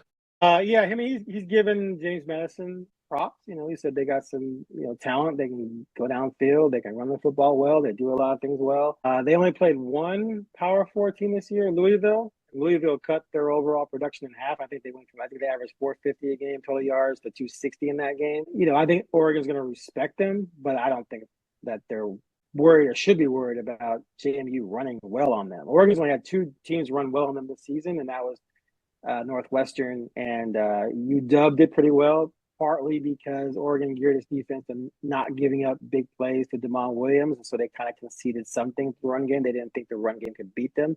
So the average yards per carry were there, but it was never really enough to make them a threat. Everyone else, they pretty much shut down their rushing attack. Even Iowa. Iowa, I think, was on a 3 yards per carry, and it didn't run very well. So I just don't see how a group of 6 team is going to come into Austin Stadium or play Oregon anywhere and be able to run the football, so to speak. I'd be surprised if they average anywhere near 4 yards per carry. They'll probably be under 3, especially when you factor in sacks. So, I mean, look, the talent disparity is ginormous. I mean, this, especially in this day and age where someone like Oregon, not only are they getting blue chip recruits, but they're able to go out and just take guys that they want to fill needs. And who do they take them from? They take them from teams like JMU. JMU lost 13 transfers to Indiana a couple years ago. I just learned that like a couple of days ago. I went and looked it up. I'm like, damn, you saw the on 24/7 JMU to Indiana. I was like, damn, 13 is Signetti, right? Yep. Right. But think about that. Back in the olden days, if you transferred up, you wouldn't have gone anywhere. Stayed there. They'd be on this team right now, and then you'd be like, oh, that's a pretty formidable team. But now it's basically a team that's not as good as it could have been had the transfer portal not existed. So, they're a good story and everything, but I'm against having there. I think the automatic thing is ridiculous to me. I think you let one group of 16 get in if they're truly ranked in the top 12, because then they earned it, like Boise last year, kind of earned it. But the idea that we're going to get James Madison at Oregon instead of Notre Dame or Texas at Oregon drives me bananas. I'm kind of sleepwalking through this week. Like, I have to write stuff, but I just don't really care besides it's my job. I've told people I would not watch this football game if I wasn't getting paid to watch it. I have no interest in it. It's a waste of time. Oregon's going to do whatever it wants in this game. If it rains, it might be relatively close. But I think it's going to be a lot like the Fiesta Bowl 2 years ago when they played Liberty. Came in with a good running game and a good dual threat quarterback, and it was 45-6. And it could have been much worse if Oregon wanted it to be. And how much can Bob Chesney's head be in this game? He's probably starting to shift focus to UCLA, right? Like, he has to keep up with recruiting and the transfer portal openings. That's a tough ask, isn't that? Isn't that the whole reason Lane Kiffin wasn't allowed to coach in the playoffs? Yeah, I tend to give people the benefit of the doubt that even if you're changing jobs, you want to win where you are. Like, why would you go through all of that work to get somewhere and then go, oh, I got a new job, I don't care about this anymore? Like, that just doesn't make sense to me. Like, Oregon just hired 2 new coordinators because both their coordinators are leaving, but they're finishing the playoffs. And I expect them to be 100% into it because it's a chance for you to contend for a national title, just like Lanning did at Georgia when he left. He was leaving for Oregon. He stayed and finished the job. But in James Madison's case, I think Chesney believes they have a chance of hell of winning this football game. It would take 5 Oregon turnovers in a monsoon, and maybe they can pull it off, right? So there might be a big part of him who's like, the game plan looks good. Okay, here's our, the coordinators are like, here's our script and everything. Oh, okay, that looks great. What's going on? What's our quarterback situation? Did we get that receiver? There's got to be some of that because you kind of know. Absolutely. Yeah, so Oregon plays Friday night. They're playing James Madison. Saturday night. Saturday night, sorry. Scared me. I was like, I keep thinking they're the kickoff game. I call my wife. Yeah, change the plans. The game's Friday. Date night is canceled. I have to cover the Ducks. Saturday, they play. Excuse me. But yeah, it seems like it's going to be a nice tune-up game for what's next. And a lot of people believe that out of the teams that didn't receive a bye, Oregon could be one of those contenders this year. So it was nice talking all things Oregon Ducks with Aaron Fentress of the Oregonian. Also has the Ducks Confidential podcast, which I was listening to a bunch today, getting ready for this, and that's an awesome listen, so definitely check that out. But thank you so much for joining us tonight. Stop. We usually use Riversides. We use that too. We get it's good, So I'm not really too anti, but I'll give you an answer. All right, so we're gonna come back to this. Here at Under Further Review, we are big proponents of the Big Ten, but there is one conference out there that we do not enjoy, and that's the Big 12. So I've consistently said that they're not a playoff. They're going to get hammered in the playoffs when they come up against an Oregon or any. I have to look at the bracket, whoever they end up playing from serious conference. So where do you stand on Texas Tech and Big 12 football in general in the playoff? Okay, so first of all, I did not think BYU should have been in. I thought the BYU crying was amazing. And one of the problems for the Big 12 for me is that they lost their 3 most prominent programs to the SEC. Right, Texas A&M was a while ago, right? But then you got Texas and Oklahoma recently. Yep. So those were your 2. So when people are like, how can a second-place team in the Big 12 not be in the playoffs? Well, it's not really a second-place team in the Big 12 as we knew it, right? Yep. Because you didn't have Texas, Oklahoma, who Oklahoma's in, Texas is just barely out, and Texas A&M are in. So, yeah, that conference, the top 3 are in those teams. And then BYU, which was a group of 5 team, jumps in, and now we're supposed to be like, oh, like they're now legit. Well, maybe they are. I looked at their recruiting rankings. I don't know. But I'm not viewing them that way. Now, Texas Tech to me is different though, because Texas Tech last year just raided the transfer portal. Have you ever looked at it? Like, I have. One class, right? Like was it 21 guys? Yeah. A lot of them were either 4-star high school kids or they were 4 transfer guys, right? So they kind of loaded up. And George Reiser, who I do the Ducks Confidential podcast with, who used to play at Oregon, play in the NFL, huge into college football. He told me at the beginning of the season, he said, watch out for Texas Tech because they loaded up and they're spending big money. I mean, hell, aren't they paying a pitcher in softball $1 million? You guys do that, right? Yeah. When I heard that, I'm like, what are they going to do in football? Well, they got oil money and other money, and they're throwing it at that program. So Texas Tech, to me, it seems pretty legit in terms of the talent level. So the Big 12 used to be, period. So BYU, kick rocks. Sorry, you should have won that game or not lost 34-7 to make your case. Texas Tech, though, defensively at least, man, that's going to be scary for Oregon. I think that's going to be a one-score game. And I think Oregon probably wins it, but that's going to be scary because Texas Tech is not operating like a former group of 5 team. They're operating like a big-time Power 4 program. I want to see them tested by a legitimate, playoff hardened team like an Oregon, like Ohio State, and any of the teams in the playoffs, SEC or Big Ten. I don't see it. I think Morton's a great quarterback, but I just don't see him being able to stack up well against an SEC or a Big Ten, a legitimate defense. But their offense is suspect, right? I mean, isn't that their weakness? I mean, they put up a ton of points against some against BYU or against Big 12 defenses. The thing is, if you take Texas Tech and you put them in the Big Ten or the SEC, are they where they are right now? I don't think so. I don't even think they're close. No, and I hear where you're coming from. Yeah, I'm not gonna. Defensively, it seems like they're probably top 10 teams, but offensively, probably not. But yeah, I hear what you're saying. I mean, to me, those teams that move up or adjust to do everything that's going on in the landscape, they're going to have to prove themselves over time before they get that respect. And you can always look at a team schedule. Like I'm looking at their schedule right now. Everyone plays patsies, but Kent State, Oregon State. But they beat Utah. Utah's a good program. But then Houston, Kansas, okay. They lost ASU, but they were without their quarterback, right? I do believe so. Okay. But then Oklahoma State, we all know how bad they are. So their best wins are BYU twice, and we just talked about how we think BYU is kind of overrated. I'm with you. I hear where you're coming from, but that defense seems pretty scary. Listen, you heard it here. Nobody likes the Big 12. Big 10, Big 12 question. Do you think Dillingham should entertain the Michigan position? He wept the other day talking about this, right? But he didn't shut it down either. And yesterday's comment or today's comments, maybe. I don't think he shut down the Michigan thing either, but he also hasn't signed that new contract, so maybe he's trying to get more NIL money is the rumor, I guess. You can always use that as leverage to get more money from where you are. So Chip Kelly, for the NFL, that was my first experience covering a college coach where he may or may not leave, right? Because Bellotti was going to be a lifer.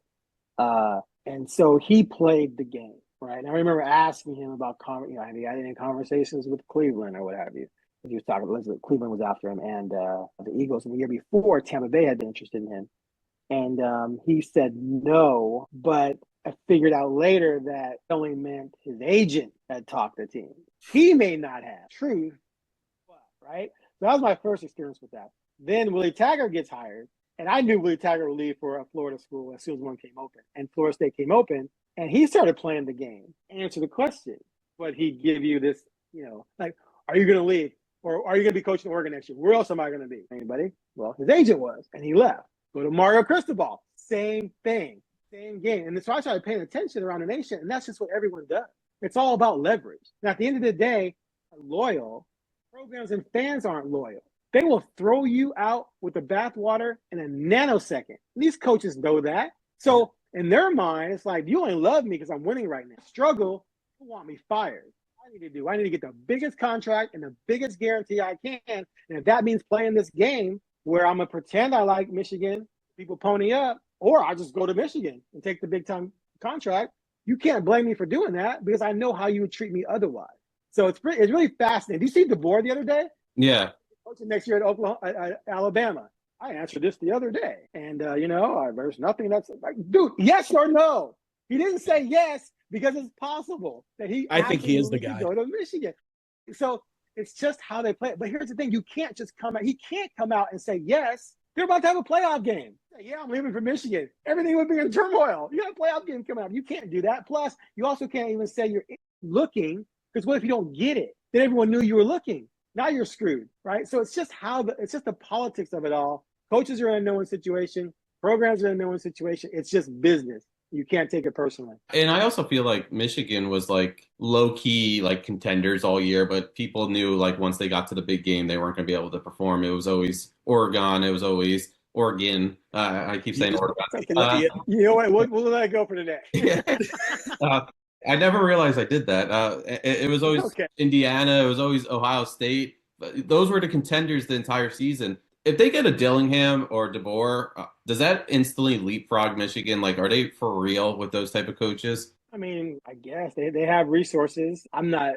And clearly, DeBoer's been to the playoffs, and they lost to Michigan in national title. Yeah, so that'll be interesting, right? So, I mean, Dillingham, I'm not 100% sold on yet as being, that level of marquee coach. And maybe I'm just missing the boat on him. But getting DeBoer would be a big get. I can't see, given all that's happened in Michigan, if they could get DeBoer, that's huge. And everything that seems to be out there is that DeBoer's not necessarily happy with Alabama. And I can kind of see where that could be the case, because they're spoiled by Saban and the era long gone, because they can't afford all the recruits now. They can't keep recruits, where your backups are going to be future draft picks because of the transfer portal and because of the NIL. People can come steal their players. Hey, you want to be back up there? You want to start here? Boom, they're leaving. So Alabama's never going to be what it was before. So if I'm DeBoer and I'm not happy there, I jump all over Michigan. I might as well ask this because we have 4 minutes left. How big of a loss was Will Stein for Oregon? Oregon. Sorry. It's not. Now that we brought it up, it's so hilarious. I'm looking at your face to see your reaction every time he does it, and every time you react, it kills me. You can tell he's just like, it's just how he says it. So he's not going to fix it one day. That's why we love Steve. Yeah, I totally get it. Will Stein. No, I think he did a great job. You know what? There was a stretch there where fans were mad at Will Stein and wanted him fired. No, I should say fans. Some on Twitter, the crybabies on Twitter were saying they wanted him gone. I'm just like, the dude has coached 2 Heisman candidates, and you want to fire him because they had some hiccups, lost to Indiana. No, he did a great job, but I think the program is strong enough that they're elevating Maringer from Titans coach, who did some basic co-offense coordinating anyway. I think he'll do a fine job. Just like Dillingham was a big loss, and then they replaced him with Stein. Now you replace him with Maringer. I think Oregon will always be able to go out and get quality coordinator, so I think they'll be fine. Absolutely. I think that's all our questions, right, guys? I'm good. We're gonna give Steve a lesson on Oregon. Right, so next time you got to have the Oregon. I almost said it. That's not going to be good for your next recording of your podcast. You're going to be saying. I'm going to be saying Oregon. Thanks a lot. Thank you for doing this. That was awesome, and we got a few extra bonus questions out of you, so that was nice to see too. But have fun watching it sounds like the slaughter that's going to happen this weekend over JMU. But hopefully the rest of the playoff games are a little better. Miami, I get 5 days, all expenses paid in Miami. I guess I do some work while I'm there, but still, Miami. So working in Miami is a little bit different than working in the cold, though. Exactly. I've already negotiated with my wife that if the Ducks make it, I'm going to Miami or to Miami. I live like 2 hours away. Yeah. So we're in New Jersey, and then he is in Florida. I'm in Florida. They might go down there twice because the national championship's in Miami. Get the Orange Bowl against Texas Tech. Then we come back. Then we go to Atlanta. Then we come back, and then we go back to Miami. Air miles. Is your wife? I think I can only convince her if it's the Natty. So I'm hoping they get there. It's a good chance. I feel like they had like the easiest road to the national championship out of the 2 sides, right? You guys would agree. I do. I think so. It's still tough. They'd have Indiana. They'd have Indiana probably in the second, and then Ohio State. That's not easy. I guess I'd rather play Texas Tech first round than play Indiana or Ohio State or Georgia. So that's the easiest opponent in that round. After that, it's all tough after that. We'll follow and see if the Big 12's for real.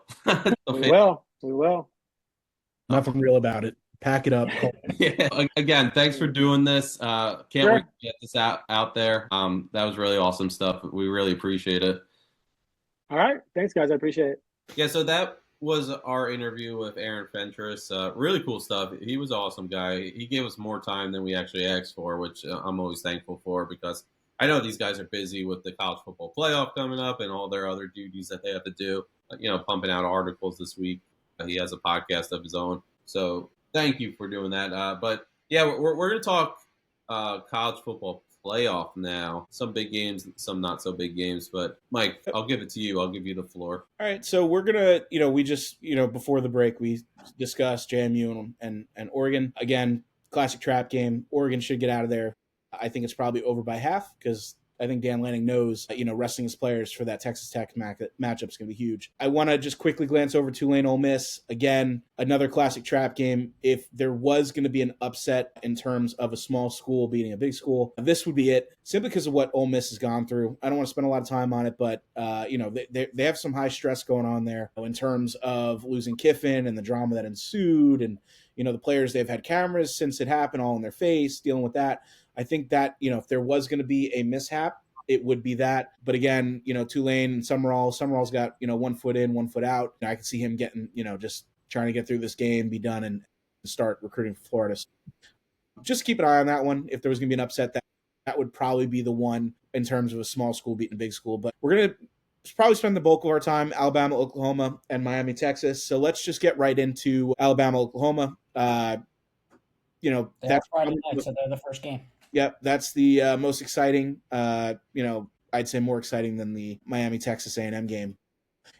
I think this game's interesting because a lot of people are going to be looking at Alabama as, depending on where you stand on the fence, as they are favored in this game. However, I'm going to be honest with you, Ty Simpson has regressed. And I mean that, and I don't put it lightly.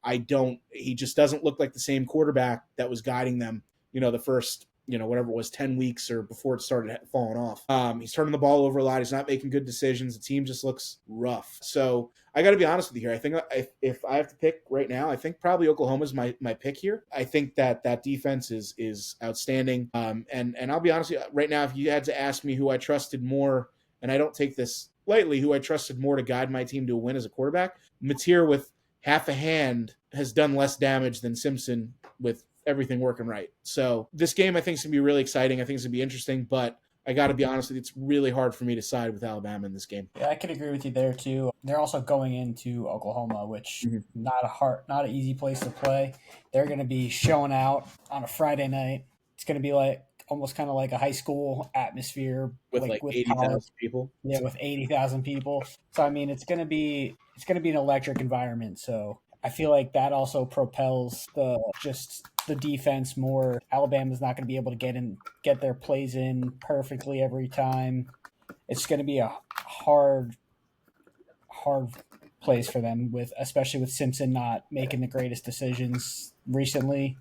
I don't see Alabama getting over that hump of this week with that atmosphere. And plus you also have all the rumors of DeBoer not committing to Alabama next year. So I feel like it's just not the greatest, just formula for Alabama to win. Yeah, it's hard to put those to rest because I did see Ryan Williams interviewing a few other players, and they're answering for DeBoer now. And that's never fun to see when you have a big college football playoff game coming up. I'm going to walk you back because a month and a day ago, if we rewind back a month ago to November 15th, Alabama faced Oklahoma. And if you looked at the box score, you would have thought Alabama won that game. So total yards, Alabama had 406 yards versus Oklahoma's 212 yards. Passing 326 yards through the air versus Oklahoma's 138 yards. Rushing was pretty close, 80 to 74. Alabama had 3 turnovers in that game, and they ended up losing the game. So, Simpson threw for 326 yards, but it just wasn't a pretty game when you talk about turnovers. And that's the biggest thing for me. In the 3 losses for Alabama and Ty Simpson, that's when he's looked his worst. And I think that's why you're starting to say, hey, Ty Simpson should probably go back to college next year. He shouldn't enter the draft because you like to see these, Mendoza, for example. He's played some of his best football in the biggest games of the season. And I think that's why a lot of people are all right, that to me is probably your top 3 pick right there in the first quarterback off the board. Ty Simpson, he can't really say that. When you sit down and you start doing the interviews, you're going to be like, what happened in that Oklahoma game? What happened in that Georgia championship game where you looked like horseshit in that game? What happened? What was his 3rd loss? In the Florida State game where you had 20 incompletions. So they're going to sit down and they're going to break down tape and they're going to say, when you faced your most pressure this season, you didn't perform. And I don't know if, like, he's ready to, like, he has another year of eligibility. I don't know if he's ready to respond to that. So why not come back to an Alabama team that could have a lot of talent coming back, depending, if DeBoer stays, of course. But It's kind of crazy how far the fall off has been, though. If you think about it, we went from where, not us specifically, but we went from where, Todd McShay, who a lot of us look at as our top, I guess, draft analyst, from saying that this guy was the best passer he's ever seen, to this week saying, I don't even know if he's a third round pick. Like, that fall off is crazy. I don't think we've ever seen a drop. Well, I shouldn't say that. We had Drew Allar this year, but it's insane how far from, without him getting hurt or facing adversity, he's kind of getting exposed. It's crazy. Yeah. Wild. And his completion percentage is significantly lower in games that he lost. The turnovers go up. And the turnovers haven't been great in the past few games, actually. So he's fallen off in that sense. A lot of yards per game, but, like, that doesn't really matter when you're losing football and you're making bad decisions. So I just, Ty Simpson could be the difference maker if he can return to form to that stretch when they beat, like, Vanderbilt and Ole Miss, right? They beat, and who else? Tennessee, I think they beat. Like, it was a crazy stretch where they were just beat. When they were rolling too. Yeah, roll tide, right? It's just, I mean, he's going to make or break this team on Friday night. Yeah.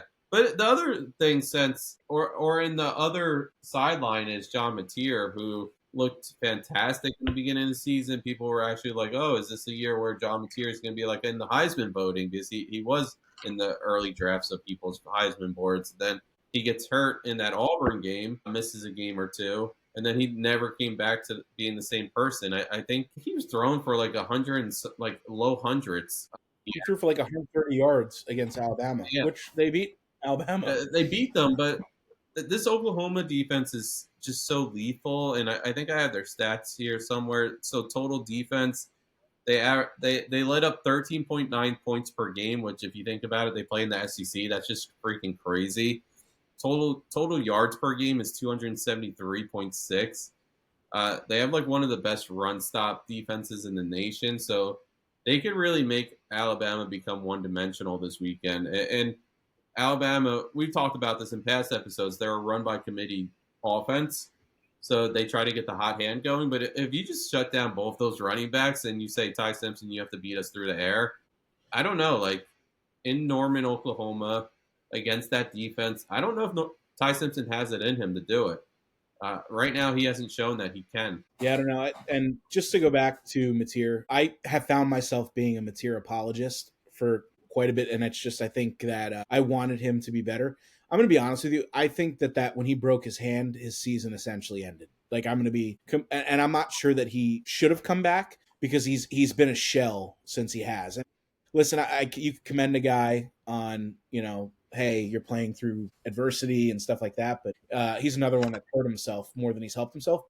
I shouldn't say that. I take that back, because he hasn't hurt his team enough to where it's cost him games. He's done enough to win games. But the fact that Alabama couldn't beat a one-handed John Mateer in Alabama, with Mateer was he like 15 for 23 for 30 yards, like, I don't know. I just, this isn't a game that I'm going to look at the quarterbacks and be like, yeah, let's do this.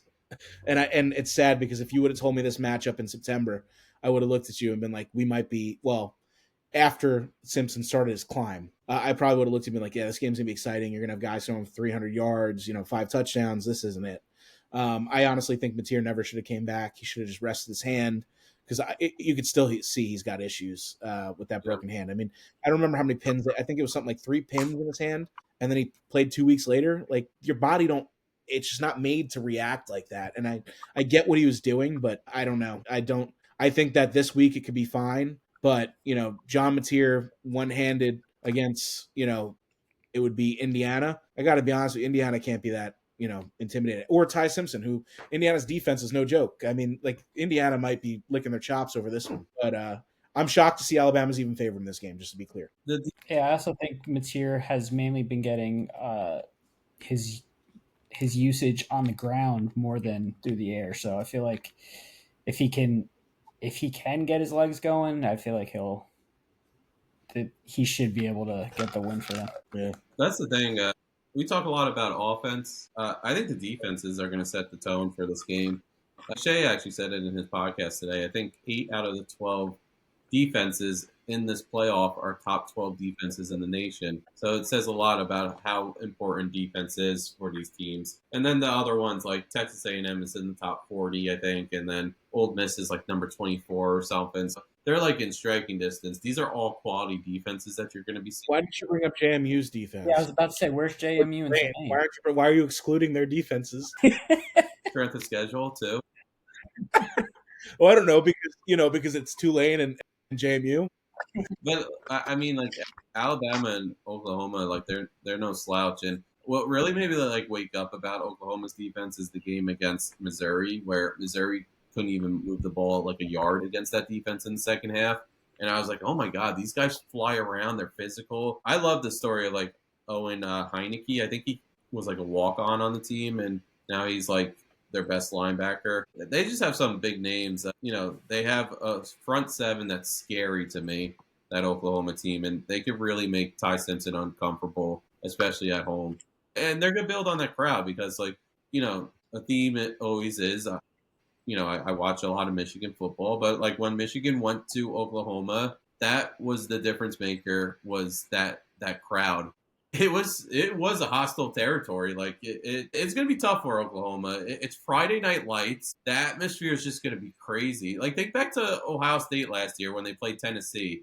All these Tennessee fans came in hopeful. They thought that they were going to be able to hang around with Ohio State, and they just felt to ass. Like they just crushed them. And I don't know if it's going to turn into that. Like I don't know if it's going to be a blowout like that, because I don't know if Oklahoma's offense can put up those type of numbers.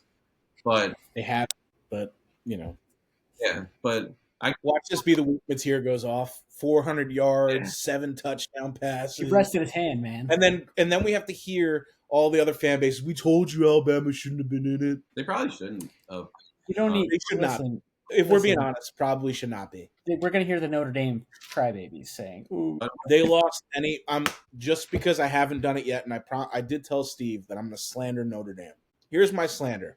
You're a bunch of bitches. You didn't play in a bowl game because you're a sourpuss because you didn't make the playoff. Join a conference and stop leeching off the ACC. I don't care because you don't want a profit share. Shut up. Join a conference. Definitely don't join the Big Ten or the SEC because you'll never see the playoffs.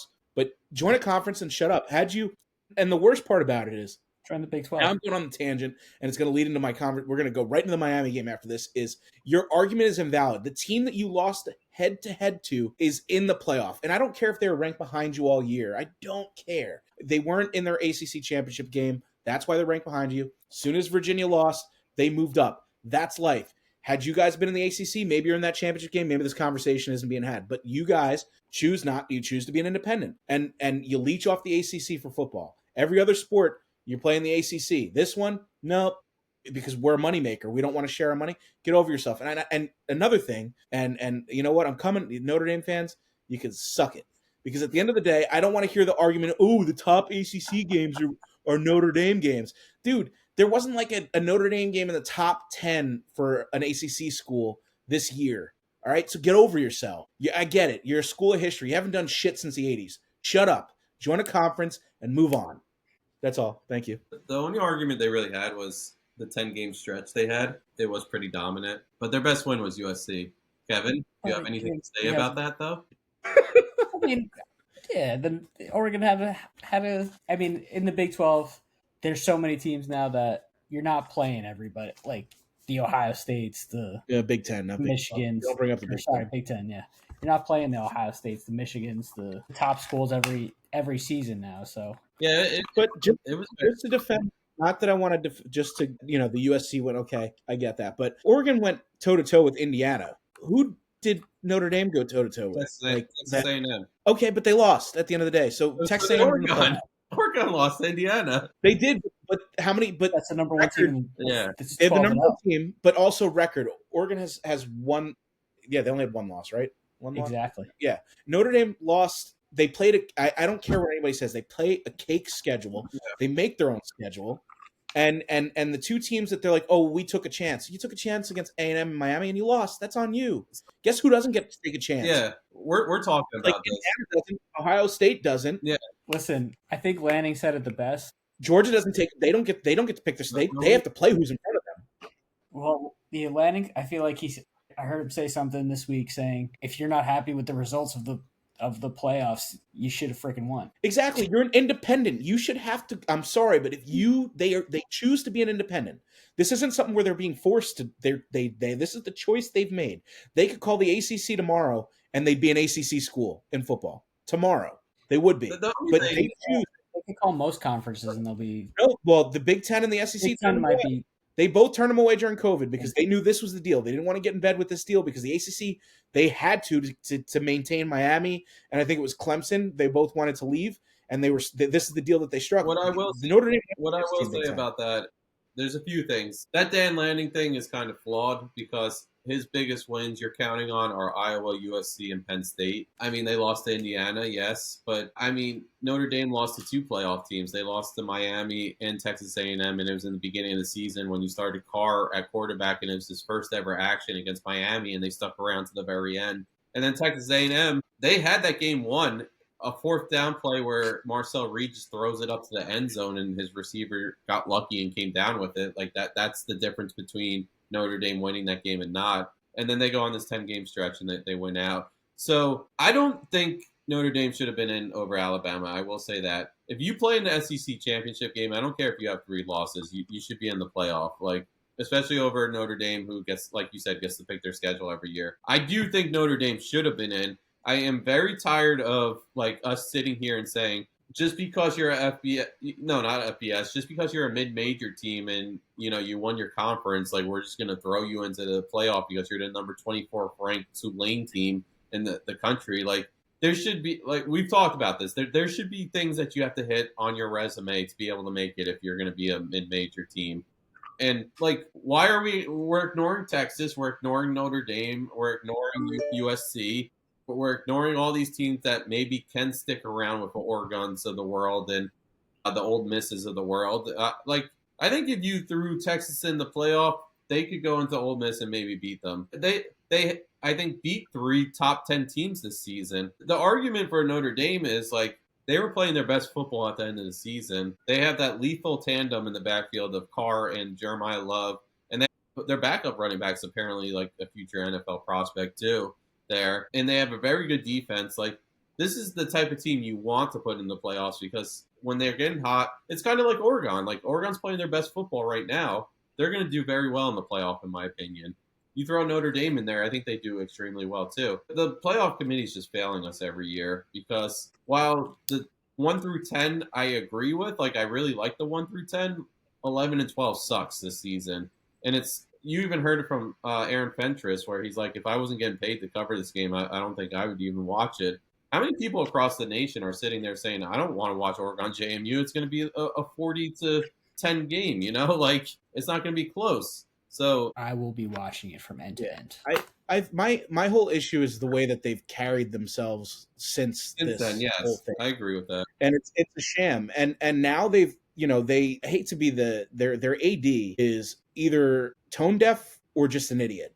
Like, he came out and he's like, oh, how could, the ACC did, irreparable damage because they supported a member school. What? Yeah, of course they should. And the school beat you head to head. Make it make sense. And then the fact that they're like, oh, well, we'll look elsewhere if we have to. No, you won't. Because you've already, now that came out that, if we're ranked in the top, whatever it was, the top 11 or top 12, we're guaranteed a seed as of 2026 forward.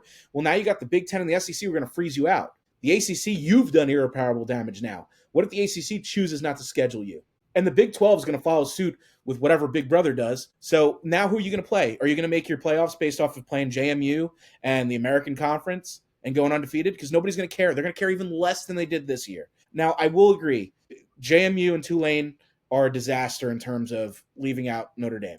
But all of their actions after that were embarrassing to college football. Like, oh, you're not playing in a college in a bowl game because you're a sourpuss, because you're upset because you're not playing it. You know what? You deprived your fan base, and I'm sure a lot of them are supporting it right now. But the bowl season is going to move on without you.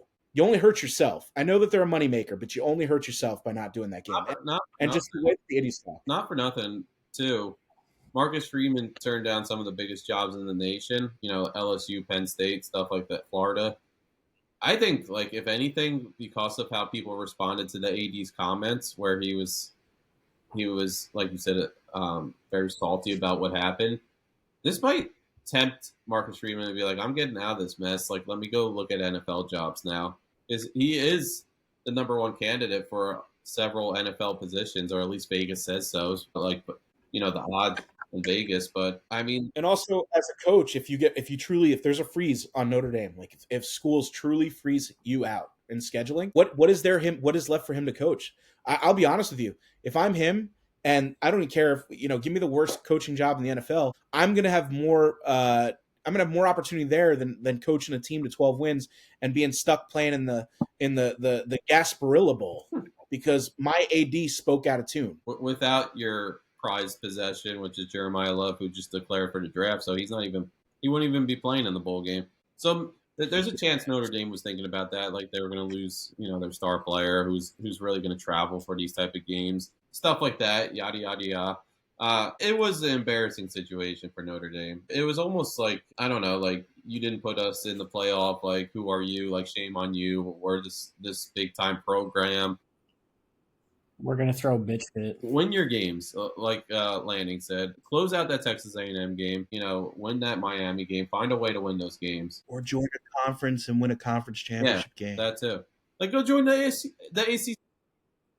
They would take them tomorrow. And to be honest with you, if I'm Notre Dame, because of everything that I've done the past 2 weeks, I'm probably calling the ACC, hey, listen, baby, it wasn't that bad. I didn't mean it like that. Because at the end of the day, you're the AD, I think I understand what I think he was trying to come across as, and saying like you said, I'm a big dog and this is my yard and I'm keeping your conference going.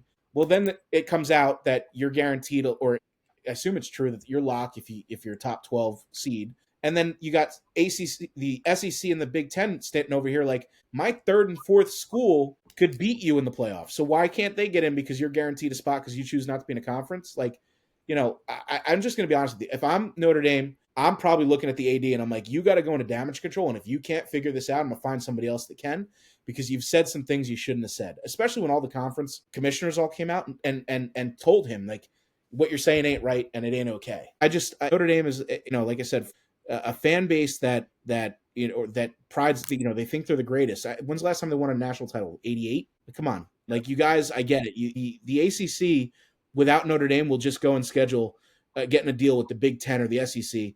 And that Clemson's still going to sell out. Miami's going to sell out. Virginia, if Penn State comes to Virginia to play, Virginia's going to sell out. There's other ways around this. Notre Dame is not the end all be all. Is it a great, thing? Sure. But when you start acting like this, and I really do hope this freeze goes into place, because they're going to be forced to join a conference. And I'm not sure it's going to be the conference that they want to join.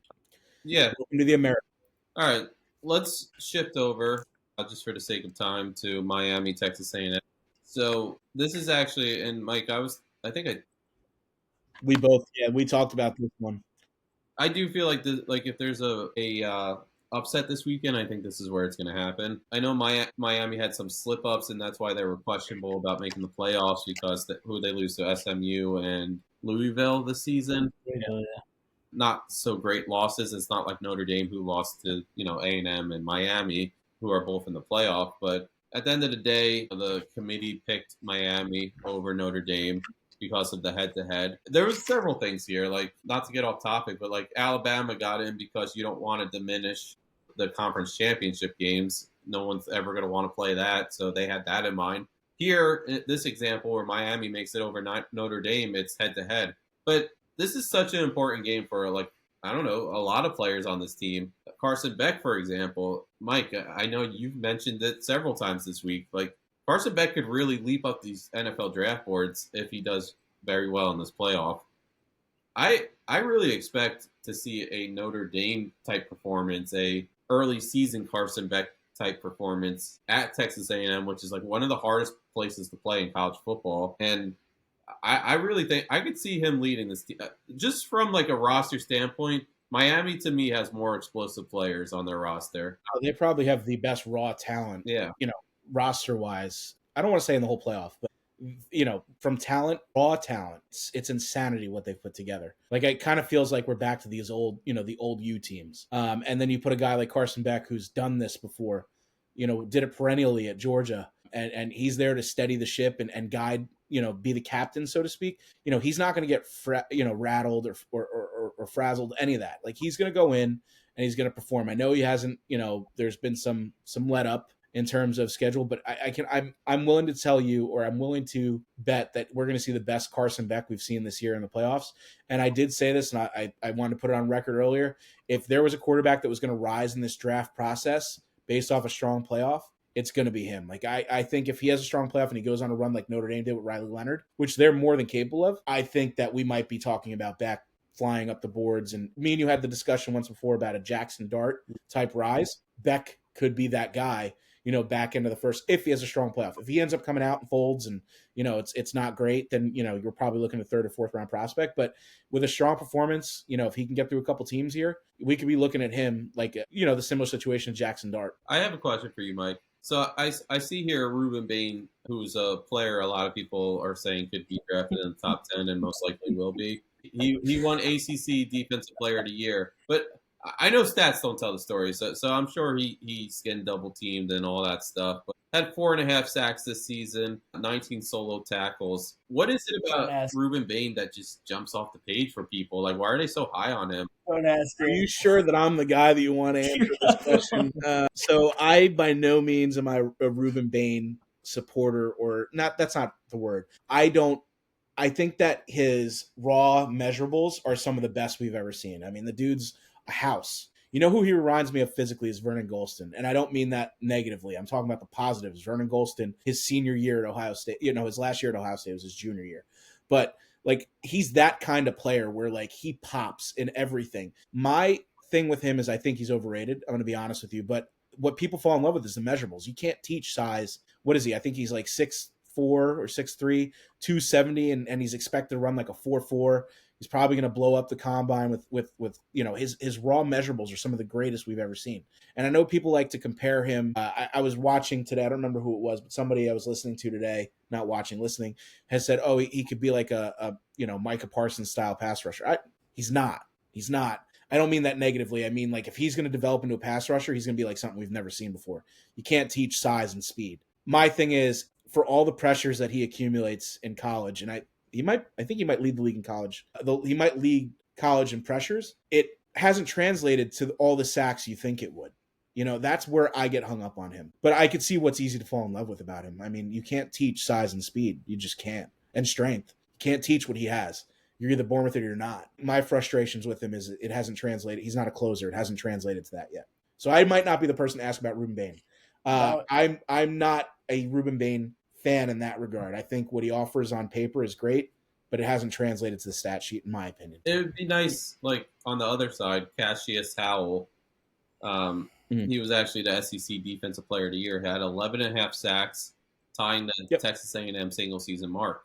Like, that's someone I look at and I'm like, all right, he definitely deserved to be SEC Player of the Year.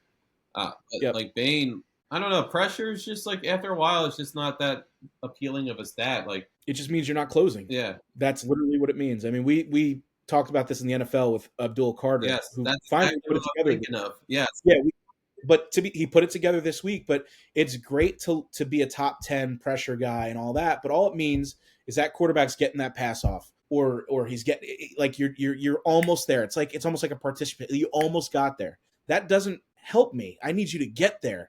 Yeah, and I'm not asking for 30 sacks out of the guy by any means, but 4.5 sacks, and I don't know how many pressures. I'm sure you can look it up. I bet you it's an astronomical amount of pressures. So 4.5 sacks, like, that's not cutting it for me, and it's not going to get any easier in the NFL. Like, but just out to of be all clear, those pressures, how many were completed passes? How many were touchdowns? Like, that's the thing. I don't know, and I'm sure there's exactly. a stat that I'm just saying, like, that's just another point for, like, instead of it being one of those completions, touchdowns. But here's the thing, and this could be an argument about pressures versus sacks, is you're right. We can't calculate, how many of those turned into incomplete pass, whatever. What I can calculate is that those 4.5 sacks stop the play. Exactly. That's the one thing I know that's a verifiable sack, is when he got a sack, that quarterback did not get a playoff. But when he got a pressure, his little participation, I got a pressure. It could have been like, all right, for instance, on that play with Mendoza where he beat Penn State. Guess what? Somebody got a pressure on that play. Somebody got a pressure on that play. But guess what it ended up equating to? A touchdown pass. You know what I mean? Like, I'm sorry, if I'm going to invest a top, we were talking about this guy potentially being a top 3 pick, which he probably still will be. But like, I need production because it's not going to get any easier when you get to the NFL. Look at Abdul Carter as a prime example.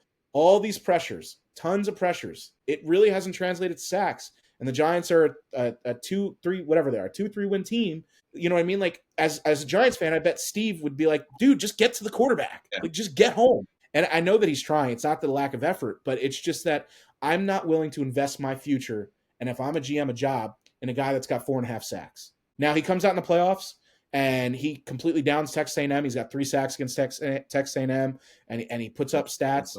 Different story. But right now I'm looking at a guy who's incomplete. I think he's a great talent. I'm not saying he's not a first-round talent. He's a great talent, but he's not a closer. And I'm not willing to invest my future in a guy that's not a closer, especially if he's going to be my elite pass rusher. And there's teams around the league that have done that recently. Oh, look at a guy like what was the guy at Ohio State a couple years ago with the Commanders now, I think? Chase Young. Yeah, Chase Young. Jadeveon Clowney was the same way. He wasn't a closer in the NFL, maybe a couple of years, really wasn't a closer. Trayvon Walker, I think, is trending that way. Like, I need production. If I'm going to invest this pick, I need you to be the guy. And this all goes to say that, why do people like him? I don't know.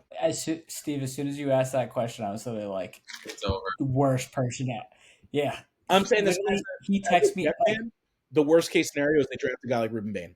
I'm being honest with you. And I would take, and I don't mean this, I would take any other top 5 prospect over Ruben Bain. I don't care what position they play, simply because I'm not willing to invest my future in a guy that doesn't close. And I know that that's something that could change, but I'm not willing to invest in that. I need you now. I want a guy that, if you're a sack artist, or you're supposed to be, I want the guy that he got 11 sacks this year. I want that guy. Arvell Reese, a different story.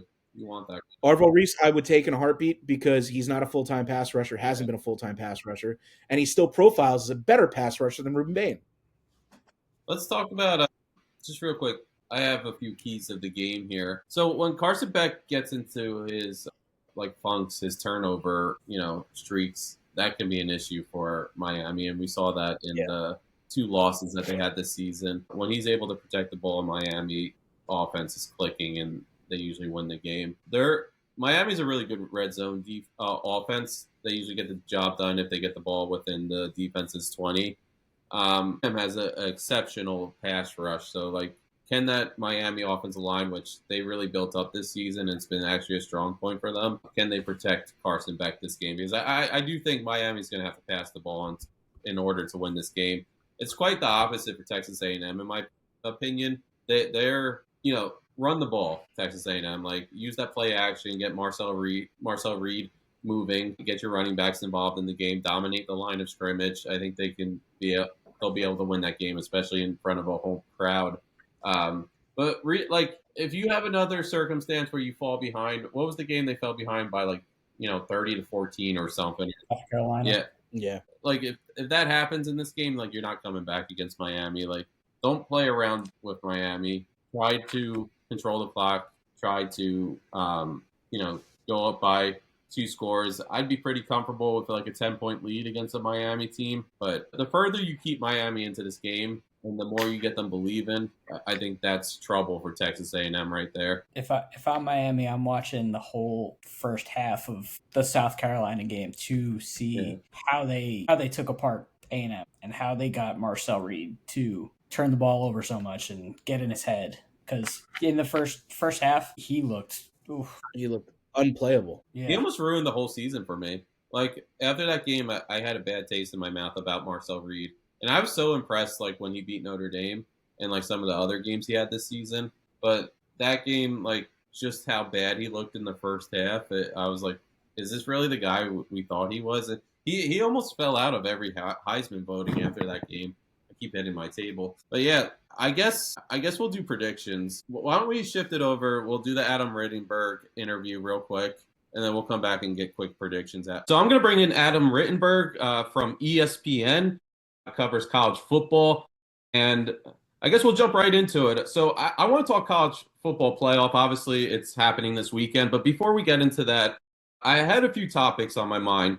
First was the Heisman Trophy voting. Did you see the thing that happened like after the voting with Diego Pavia, where he had a few choice words about how the voting went, and then they said he was out partying that night and everything that came with it. I wanted to see what your opinions were on that and how he handled the whole weekend as a whole. Diego's a different dude. I think he hasn't hidden who he is throughout the process. You certainly wouldn't advise someone to handle it that way, but it does kind of track with some of the other things that he's done and the things he said. He's been unfiltered, from the start, even going back to his time at New Mexico State. I know he's disappointed, but finished second, to be that close to a life-changing designation of being a Heisman Trophy winner and really feeling like he had the profile that was deserving of what his impact at Vanderbilt, his numbers, all the things that he did this season. So, yeah, I'm not one of these people that gets overly involved in, well, I need them to be a great player and a great person or a person I like or that I want to hang out with. And I'm not saying Diego isn't a good person, but I think some voters get too wrapped up in the story behind the candidate rather than just asking yourself, who's the most outstanding player in college football. To be transparent, I voted for Fernando Mendoza 1, Diego Pavia 2. And so I think the voters got it right this time, but I certainly wouldn't have been up in arms if Diego was the Heisman winner. Yeah, and talking about who won this year. So I know your focus is mostly college football. I don't think you look too deeply into the draft, right? But, Mendoza, it looks like everybody thinks he's the sure bet first quarterback that's going to come off the board. I saw you actually wrote an article about Dante Moore, his journey. It's so impressive when you put it into words, what he's been able to do, going from, UCLA, then sitting behind Dylan Gabriel to starting this year and bringing his team to the playoff. But those two quarterbacks, are they as special as everybody says they are? Like, do you see them being able to maintain success once they enter the NFL ranks? Well, it's always hard, as you know, to predict. And I do a decent amount of draft coverage. So I really like the draft and I like to dive into prospects and trends and all of that.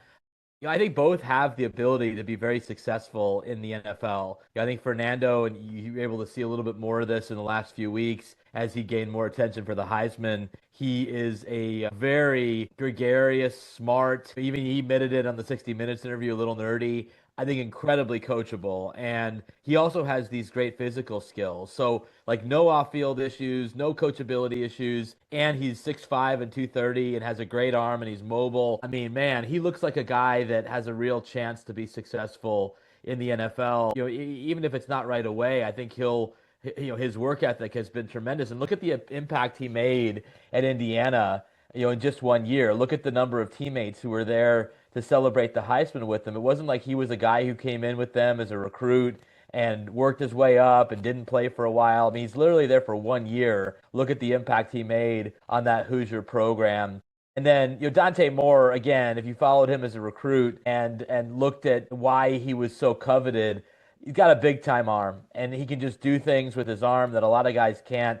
And it was interesting reporting that story for ESPN.com, talking to Will Stein, the offensive coordinator, who's now the head coach at Kentucky, about Dante and his processing ability, his instincts, isn't a guy that holds the ball too long. And the feeling I got on him from other coaches coming into the season was, well, he doesn't move. And he's not a mobile-ish quarterback in terms of rushing yards, but he can get you some key yards here and there, and he can move in the pocket. So he's not a statue back there. He's a pretty decent athlete, but he has a really special arm. And I think that's something that will help him, certainly whenever he decides to move on to the NFL. Absolutely. And the other person, I remember there was that really awkward video of him sitting there with just one reporter by him, Julian saying, I guess that this is a two-part question because a lot of people, they're instantly, saying he's the second coming of like a Peyton Manning, Tom Brady. He's the next big deal to enter the NFL ranks. Like as soon as he gets to the draft, like that's the guy you're going to pick. So I guess my question is, what is his ceiling in your opinion? And my second part is, do you think there's like between Sayin and then Jeremiah Smith not winning wide receiver of the year, Lemon getting that,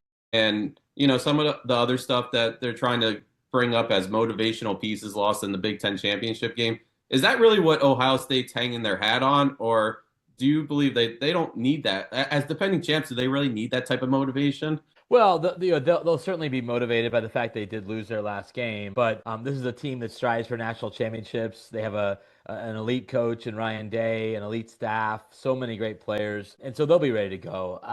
With Julian, he's a really interesting player. In covering some of his games, I was at the Illinois game in particular, and he's not a big guy. I mean, he does not look like Fernando Mendoza when you're standing next to him, but he gets the ball out so quickly. His motion is almost flawless. And he's a guy that still has another year to develop at the college level before moving on to the NFL. And he'll have Jeremiah Smith at his disposal as a prospect who could walk in and start right now in the NFL. He could have done that after last season, and yet he'll be at Ohio State again next year. So excited to see what Julian can do. You did see in that Big Ten championship game, that offensive line really struggled against Indiana, and then he was under a lot of heat, Julian was, and didn't play his best game. So curious to see how he responds and how Ohio State responds. But in terms of a guy with, future NFL traits, there's a lot to like there with Julian. Very calm demeanor, a guy that, doesn't get rattled. But I just like the fact that he's not afraid to make the play that you're supposed to make. So many of these guys, want to be Superman and want to make the wow throw and don't take what's there. And he's really good at taking what's there. I think that's something that's going to be valued very much from an NFL standpoint. Absolutely. And that's something you saw right away. He wasn't maybe the reason they won week 1 against Texas, but he certainly wasn't the reason they ended up losing the game. I think he called, or he was very composed, and he made all the right decisions, and all season he limited the turnovers and just the high completion rate. It was just really impressive his first year starting. Let's shift over to playoffs though, because this weekend, actually starting Friday night, Alabama is going to be playing Oklahoma, and the big storyline is I don't think Alabama's lost 2 games to a opponent in 130 years. I think they said impressive history behind the program. But that makes me ask you this question, especially with Michigan breathing down the neck of Coach DeBoer. Is the pressure going to become that much bigger just because this is such a storied program and it would be their 4th loss of the season and they're knocked out so early in the playoff? Well, sure. You're at Alabama. You're at one of those programs where the fans expect to win every game, even though that's unrealistic. And to lose, again, 4 games in consecutive years, to not make any sort of run in the playoff after being somewhat fortunate to get in following a blowout loss to Georgia in the SEC championship game, there would be backlash. And how Kalen handles that, hopefully for him, he doesn't have to, but it would be a storyline coming out of this game, especially, again, like you said, losing to the same team. It doesn't happen very often that you play the same team twice in a season, but this would be 3 consecutive losses to Oklahoma, and a team that essentially knocked Alabama out of the playoff last year, holding the Tide without a touchdown in Norman. And then in the game in mid-November that I was at, Alabama outgains Oklahoma by 200 yards, but made some mistakes on offense, made some mistakes on special teams. Oklahoma does just enough to win in Tuscaloosa. So they've been kind of their nemesis. This is an important game for Kalen, certainly to win. It's a playoff game, but also to show that he can beat Oklahoma and Brent Venables, and that this Alabama program is one that could still make a run in the college football playoff, even though they haven't looked like a team capable of winning a national championship for quite a while. Do you think the first time they met was almost flawed just because Alabama outgained them by over 200 yards? Or was this truly indication of how great this Oklahoma defense is? Well, it is a very good defense. I think Oklahoma is very much this year's team in the image of their head coach, Brent Venables, and he's calling the defense. He's recruited a number of these players. They've developed under his watch, and they have some real elite talent on that side of the ball. But it was hard for me to walk out of Bryant-Denny Stadium on that Saturday, I guess it was night at that point, thinking Oklahoma is better than Alabama. I think Oklahoma was better that day, and they deserved to win, credit to them. But I think if those teams play 10 times, Alabama probably wins 7 of them. But again, it doesn't matter if Oklahoma wins this one. If they won the last one to essentially put themselves in position to get into the playoff, and if they can win this one on Friday night, they're going to advance to the Rose Bowl, which is further cementing their successful season under Brent Venables. So that's why it's so important for Alabama. It wasn't like they were dominated by OU. They certainly left some points out there. They made some mistakes, and it was enough to get them beat on their home field. fool me once, sure, but you fool me twice. I mean, that's a real mistake on their part. So I think they're going to be ready to go. It's why I picked them to win this game, but certainly could be close, should be close, and a great way to kick off the first round of the CFP. Absolutely. I have one more question on that game. John Mateer, I felt like he came back a little early, but it almost saved their season because if they kept, their backup quarterback in, I don't know if they're in this position right now just because it goes deeper than the production on the field because obviously it wasn't similar to what he was doing before the injury. But maybe the leadership, just having him in the huddle was a difference maker for those players. Did you think he should have been back when he did come back? And how important has he been to this team since he's returned? Well, yeah, I mean, you always want to have your starting quarterback, even if he's not 100%. It did seem fast to me. There was so much attention on the surgery, and that hand surgeon out in LA became like a cult hero for Oklahoma fans because he was going to get Mateer back for the Red River game. And obviously, that didn't go well for Mateer for Oklahoma. And they haven't, like you said, hasn't been the same offense. But I do think the problems go deeper. They've had injuries. They haven't run the ball as well as they've wanted to. They've had injuries at that position. So it just feels very much like a work in progress. They have a young offensive coordinator in Ben Arbuckle who had success with Cam Ward at Washington State, but Oklahoma is a different situation, the SEC, and it may take him a year, it may take Mateer a year to really get comfortable with this offense. And I would expect them to get better next year, but this is far from an elite offense. The funny thing about the playoff, and who would have thought about this or would think about saying this even a few years ago, whoever Indiana faces in the Rose Bowl, it would be a major disappointment if they didn't beat them. So essentially it would be a major disappointment if Indiana, the Indiana Hoosiers, who had been the losingest program in college football history, don't beat the Alabama Crimson Tide or the Oklahoma Sooners, two of the best programs in college football history. Indiana's just better. Objectively, look at to find weaknesses on Indiana. It's going to take you a while. Find weaknesses for Oklahoma and Alabama. We can be here a while, especially on the offensive side. Absolutely. I have a few quick questions. I wanted to talk about the other big game this weekend because I just feel like James Madison and Tulane are, they're going to be blowout games right there. The Miami Texas A&M game, I think there's a lot of interesting storylines. My first one's on Texas A&M because there's a few things. I feel like if they can control the clock, rush the ball, they're going to be in a good position at home. But I think my big question is, I feel like ever since the South Carolina game, maybe even shortly before that, some people are like out on Marcel Reed, which I thought was interesting because after the Notre Dame game and then he continued that production for a few weeks, everybody was so high on him. He was even in at one point, I think he was like top 5 in the Heisman rankings. Why do you think that is? Why do you think people fell off on Marcel Reed? Well, I think even when A&M was playing well, and they really played well all the way through until the final game, Reed was a little bit erratic. I'll give an example. I was at the A&M Notre Dame game where I don't have the numbers up, but Marcel Reed had over 400 yards passing.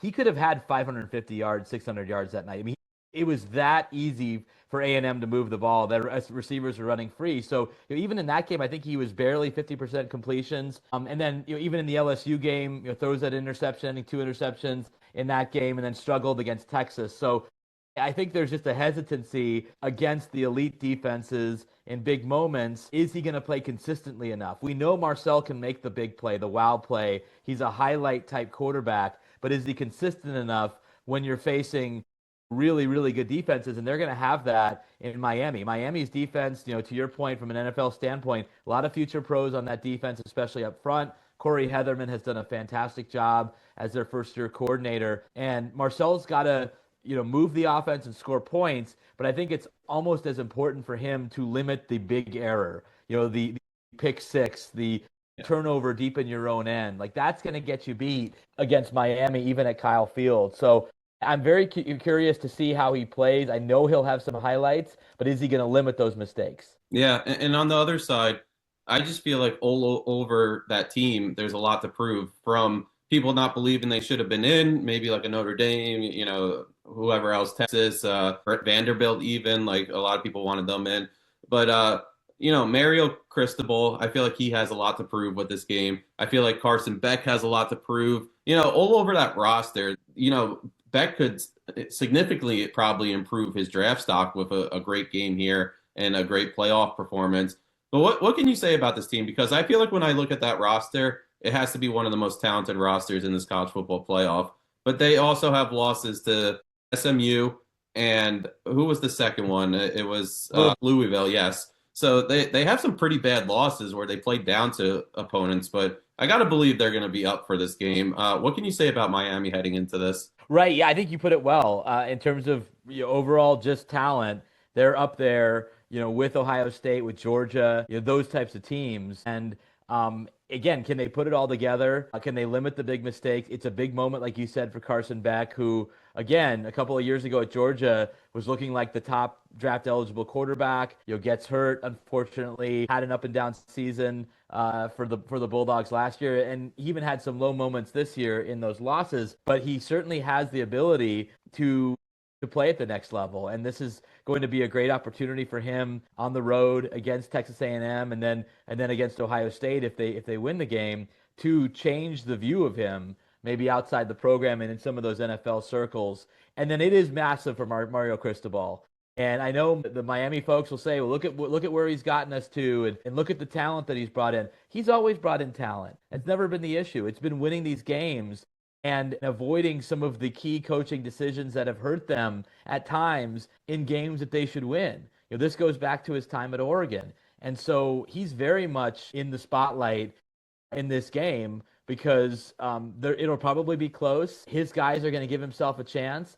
And now can he, as a head coach, get it over the line? Because head coaches ultimately aren't measured by recruiting classes and winning the portal. They're measured by winning the big game. And Mario has won some at Oregon, won a couple of conference titles. This is his first playoff appearance at Miami. He's got to show that he is one of those elite coaches by getting his team to advance. Absolutely. Is it okay if I squeak in one more question? Yeah, go ahead. Yeah, so I'm pretty big on Georgia this year. I think they're playing their best football at the right time. I really love Gunnar Stockton. He's one of my favorite players in the game right now just because he does it the right way. He just feels like the model college football player. But I know people are big on Texas Tech. They really like their defense. Oregon, that's getting some hype going into the playoff. Outside of Indiana and Ohio State, because I feel like those are the teams that people are putting in their championship matchup. Who do you feel like could make a run in this playoff?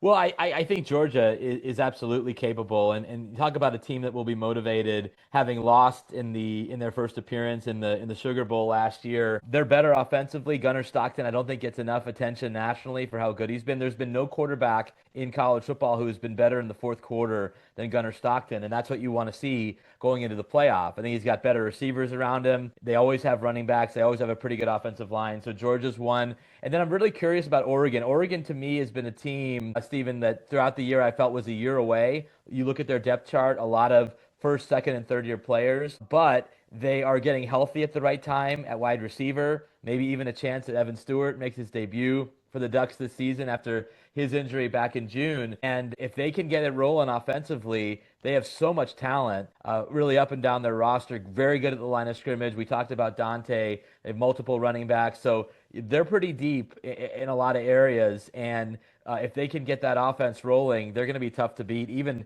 against the Texas Tech team, most likely in the quarterfinal. Absolutely. Most exciting time of the year. That there should be some great headlines coming from this college football playoff. A lot of people to watch for like draft stock as well. But Adam, thanks for joining us today. That was Adam Rittenberg, senior writer for college football for ESPN. Again, thank you so much. That was great stuff. You bet. Thanks for having me. All right, that was Adam Rittenberg. Let's do some picks now. So we have 4 games this weekend. I think 2 of them are going to be pretty easy. The other 2, kind of a coin toss.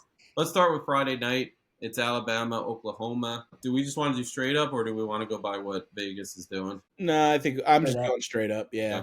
Who wants to kick this off? I'll lead off here. Alabama, Oklahoma. I will mention it's Alabama's favored 1.5. I'm going to go here, and unfortunately for me, is there's been a bad trend, obviously, as we discussed with Ty Simpson. I don't see it getting any better here with this game. He had struggled in Oklahoma, or he struggled against Oklahoma earlier in the year at Alabama, and now he's got to go into the Hornets' nest here. I'm going to be honest, defensive battle, I think Oklahoma's probably got the edge defensively here. So I'm going to take Oklahoma. I don't think it's going to be a spectacular offensive game, but it's going to be an awesome defensive game. Yeah, I'm gonna go with Oklahoma too, just mainly because they're playing Friday Night Lights in Oklahoma. I don't think John Simpson's going to handle that environment very Ty Simpson, gracefully. It's a guard for the Jets. Whatever. They're brothers. They're brothers, yeah. Don't look past the skin. Lord, But anyways, yeah. So I don't think he's going to handle the pressure well. I think it's going to be Oklahoma. I don't think it'll be too bad of a beating, but it'll be a close game. I think it'll be enough to send him back to college for sure. Yeah, I agree. I think it's gonna be close again. It's a matter of like what John Mateer and this offense can do. I think they'll do just enough to get by. Both defenses will come to play. We might see a very low scoring game in this one. Both teams being under 20 points even. Nah, I don't know. It depends. But it's not gonna like neither team are gonna. It's not gonna be shootout. We're not gonna see like Alabama in the 30s. We're not gonna see Oklahoma in the 30s. If anything, it's gonna be a repeat of last game where Oklahoma's just squeaking by. They won 23-21 last time. I could see this being like a 17-14 game where like Oklahoma marches down at the end of the game and kicks a late field goal and just does just enough to get by. It feels like that's what this roster is built for. They don't really have the offense to blow out teams, but I think this defense is pretty lethal. I think they're going to make Ty Simpson pretty uncomfortable in this game. And the power of the mindset, too. Like, we mentioned this, but the fact that they're answering for their coach this week, that doesn't really help with the game plan either and where the mindset of the team is. So give me Oklahoma. Let's move on to the Miami. I was about to say it's divorced about. Yeah. Yeah, Ty Simpson back to college and Ty Simpson to Michigan and DeBoer follow him there. Steve's like, I don't want this. This isn't what I signed up for. I was just looking at one of the Michigan's 2027 recruits just got an offer for Virginia Tech, their quarterback, Peter Borg. Do we want to just get let's just jump up. We'll get the JMU Oregon game. Yeah, let's get that out of the way. Kev, I'll let you lead here. I think it's going to be Lanning getting his team ready so that they don't fall into the trap game, and I think they handle their business, and it should be handled well. As long as the weather holds up, I still think they're still going to win by hopefully 2 to 3 touchdowns. Yeah. So Oregon's favored by 21 points here. I actually think I'm on record as saying this is the definition of a trap game. I believe in Lanning as a coach. I think that he's one of the best in college football, top 5. Like I feel that strongly about him. I think that 21-point spread is going to be light. I could see this, over mid-second quarter and Oregon's just running up the score. And I think that's what they need to do here because I think the rest for that Texas Tech game for their starters is going to be paramount, but also the reps for the guys that'll be coming up. This is the game they get it. So I think that I truthfully, if I believe in what Lanning can do, I could see this being like a 4 or 5 score win. And I think that that's what he needs to do and get his players rest for that whole second half. So they're ready to go against Texas Tech because I can't handle the fan base of Texas Tech if they beat Oregon. So I think Lanning knows that. I'm going to send him a letter. And I think that this will be over mid-second quarter and just prove that the College Football Playoff Committee has no idea what they're doing. Yeah, it's going to be a blowout. I don't see this being close. I think Dante Moore is going to come out and just impress. I honestly think Moore is going to have a really good playoff in general. I think when we walk away from this playoff, you might be sitting down and saying he truly is maybe the second best quarterback of the bunch. And that's saying a lot, like to leapfrog some of the quarterbacks we've been talking about all season. And that's sayings in that conversation too. But this is Moore's chance to really prove himself and become that guy and maybe, enter the draft eventually. So it starts with, beating a JMU team that really doesn't have a business, any business of being in this game. Although they have a really fun fan account. I don't know if you guys seen that all week. Yeah, that's about the only excitement they're going to see. Yeah. Let's do the other one. Let's get Tulane Ole Miss out of the way. Yep, Tulane Ole Miss. So this game is also a trap game. But if you were to ask me, hey, who do you think out of those Tulane and JMU who could upset?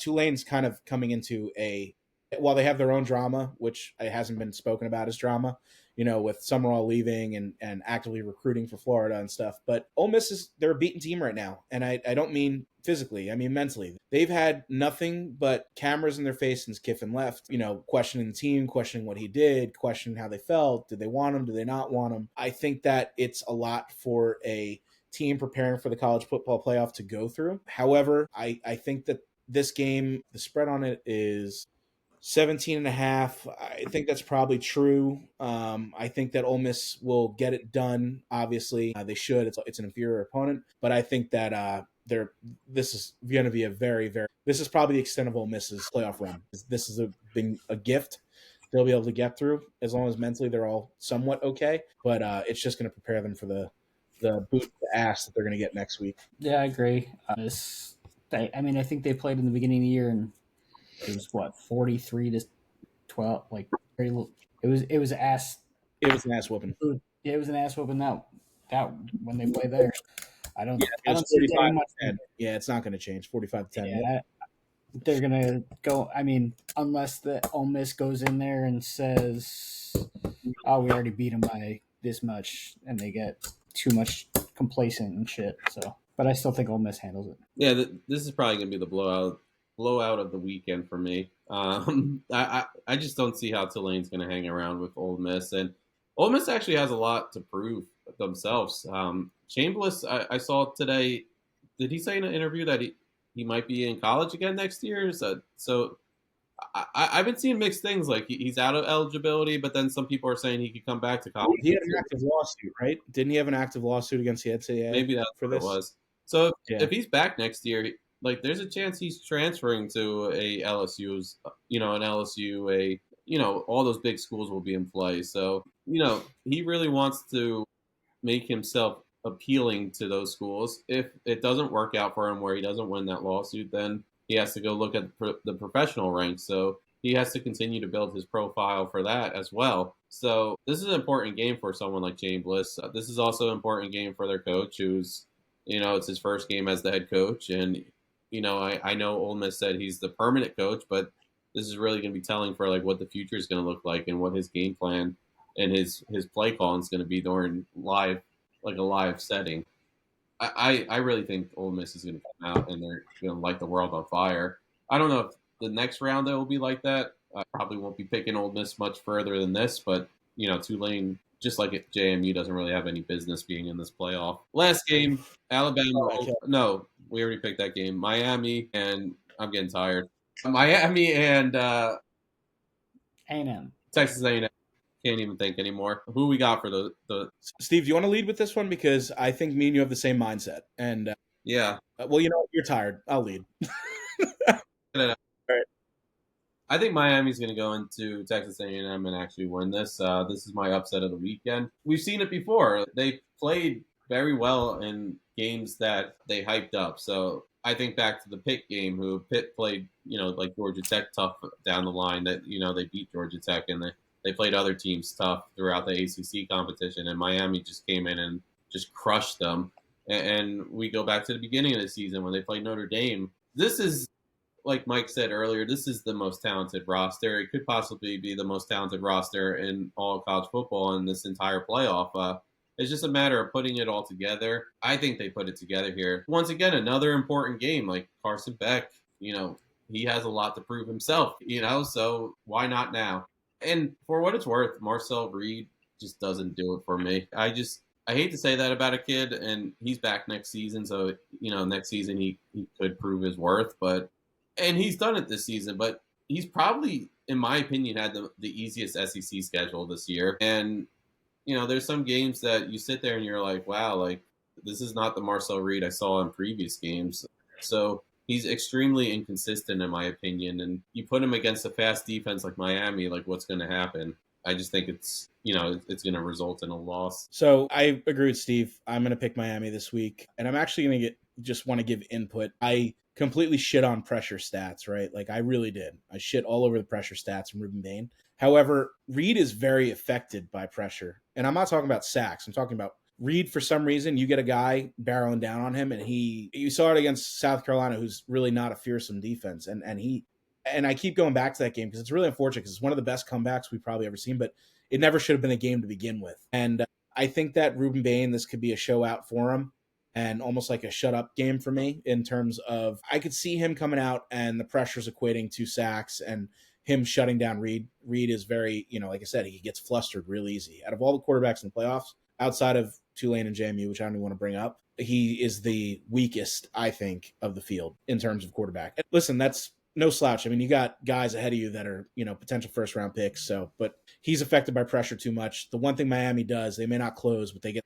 pressure, and how he's going to react to that. And also, like I said, Carson Beck, he's been here before. Like, he's been here pretty much every year of his college career. Like, he knows what it takes to win. He knows what it takes to steady a ship. I think for all those, Miami's got they got some unproven young guys and some guys that just haven't been here before. He's going to provide steady a hand to them. So, I think Miami goes in here. I think a competitive game, but Reed makes mistakes. Beck doesn't. Beck guides his team to a win. Yeah, I agree. I feel like Beck is going to be the main factor in this game. If he can keep the ball if he doesn't turn the ball over, and just manages the game very well. As long as he picks up the first downs when, desperate needs, I feel like it'll be a close game, but I think Miami can pull it out. I think, what was it, last year when Beck almost freaking died against one of the teams, and he was like, no, I'm still going to go in. He was injured or something. Yeah, that was the Gunnar Stockton helicopter game, right? Yeah. Where they knocked Beck out where he couldn't come back in, and Gunnar Stockton did. Exactly. That's the story in college football. So, I feel like Beck's willingness of laying his body out on the line is... Yeah. Listen, he's a gamer. He's a gamer. And I think nobody has more on the... Well, I shouldn't say that.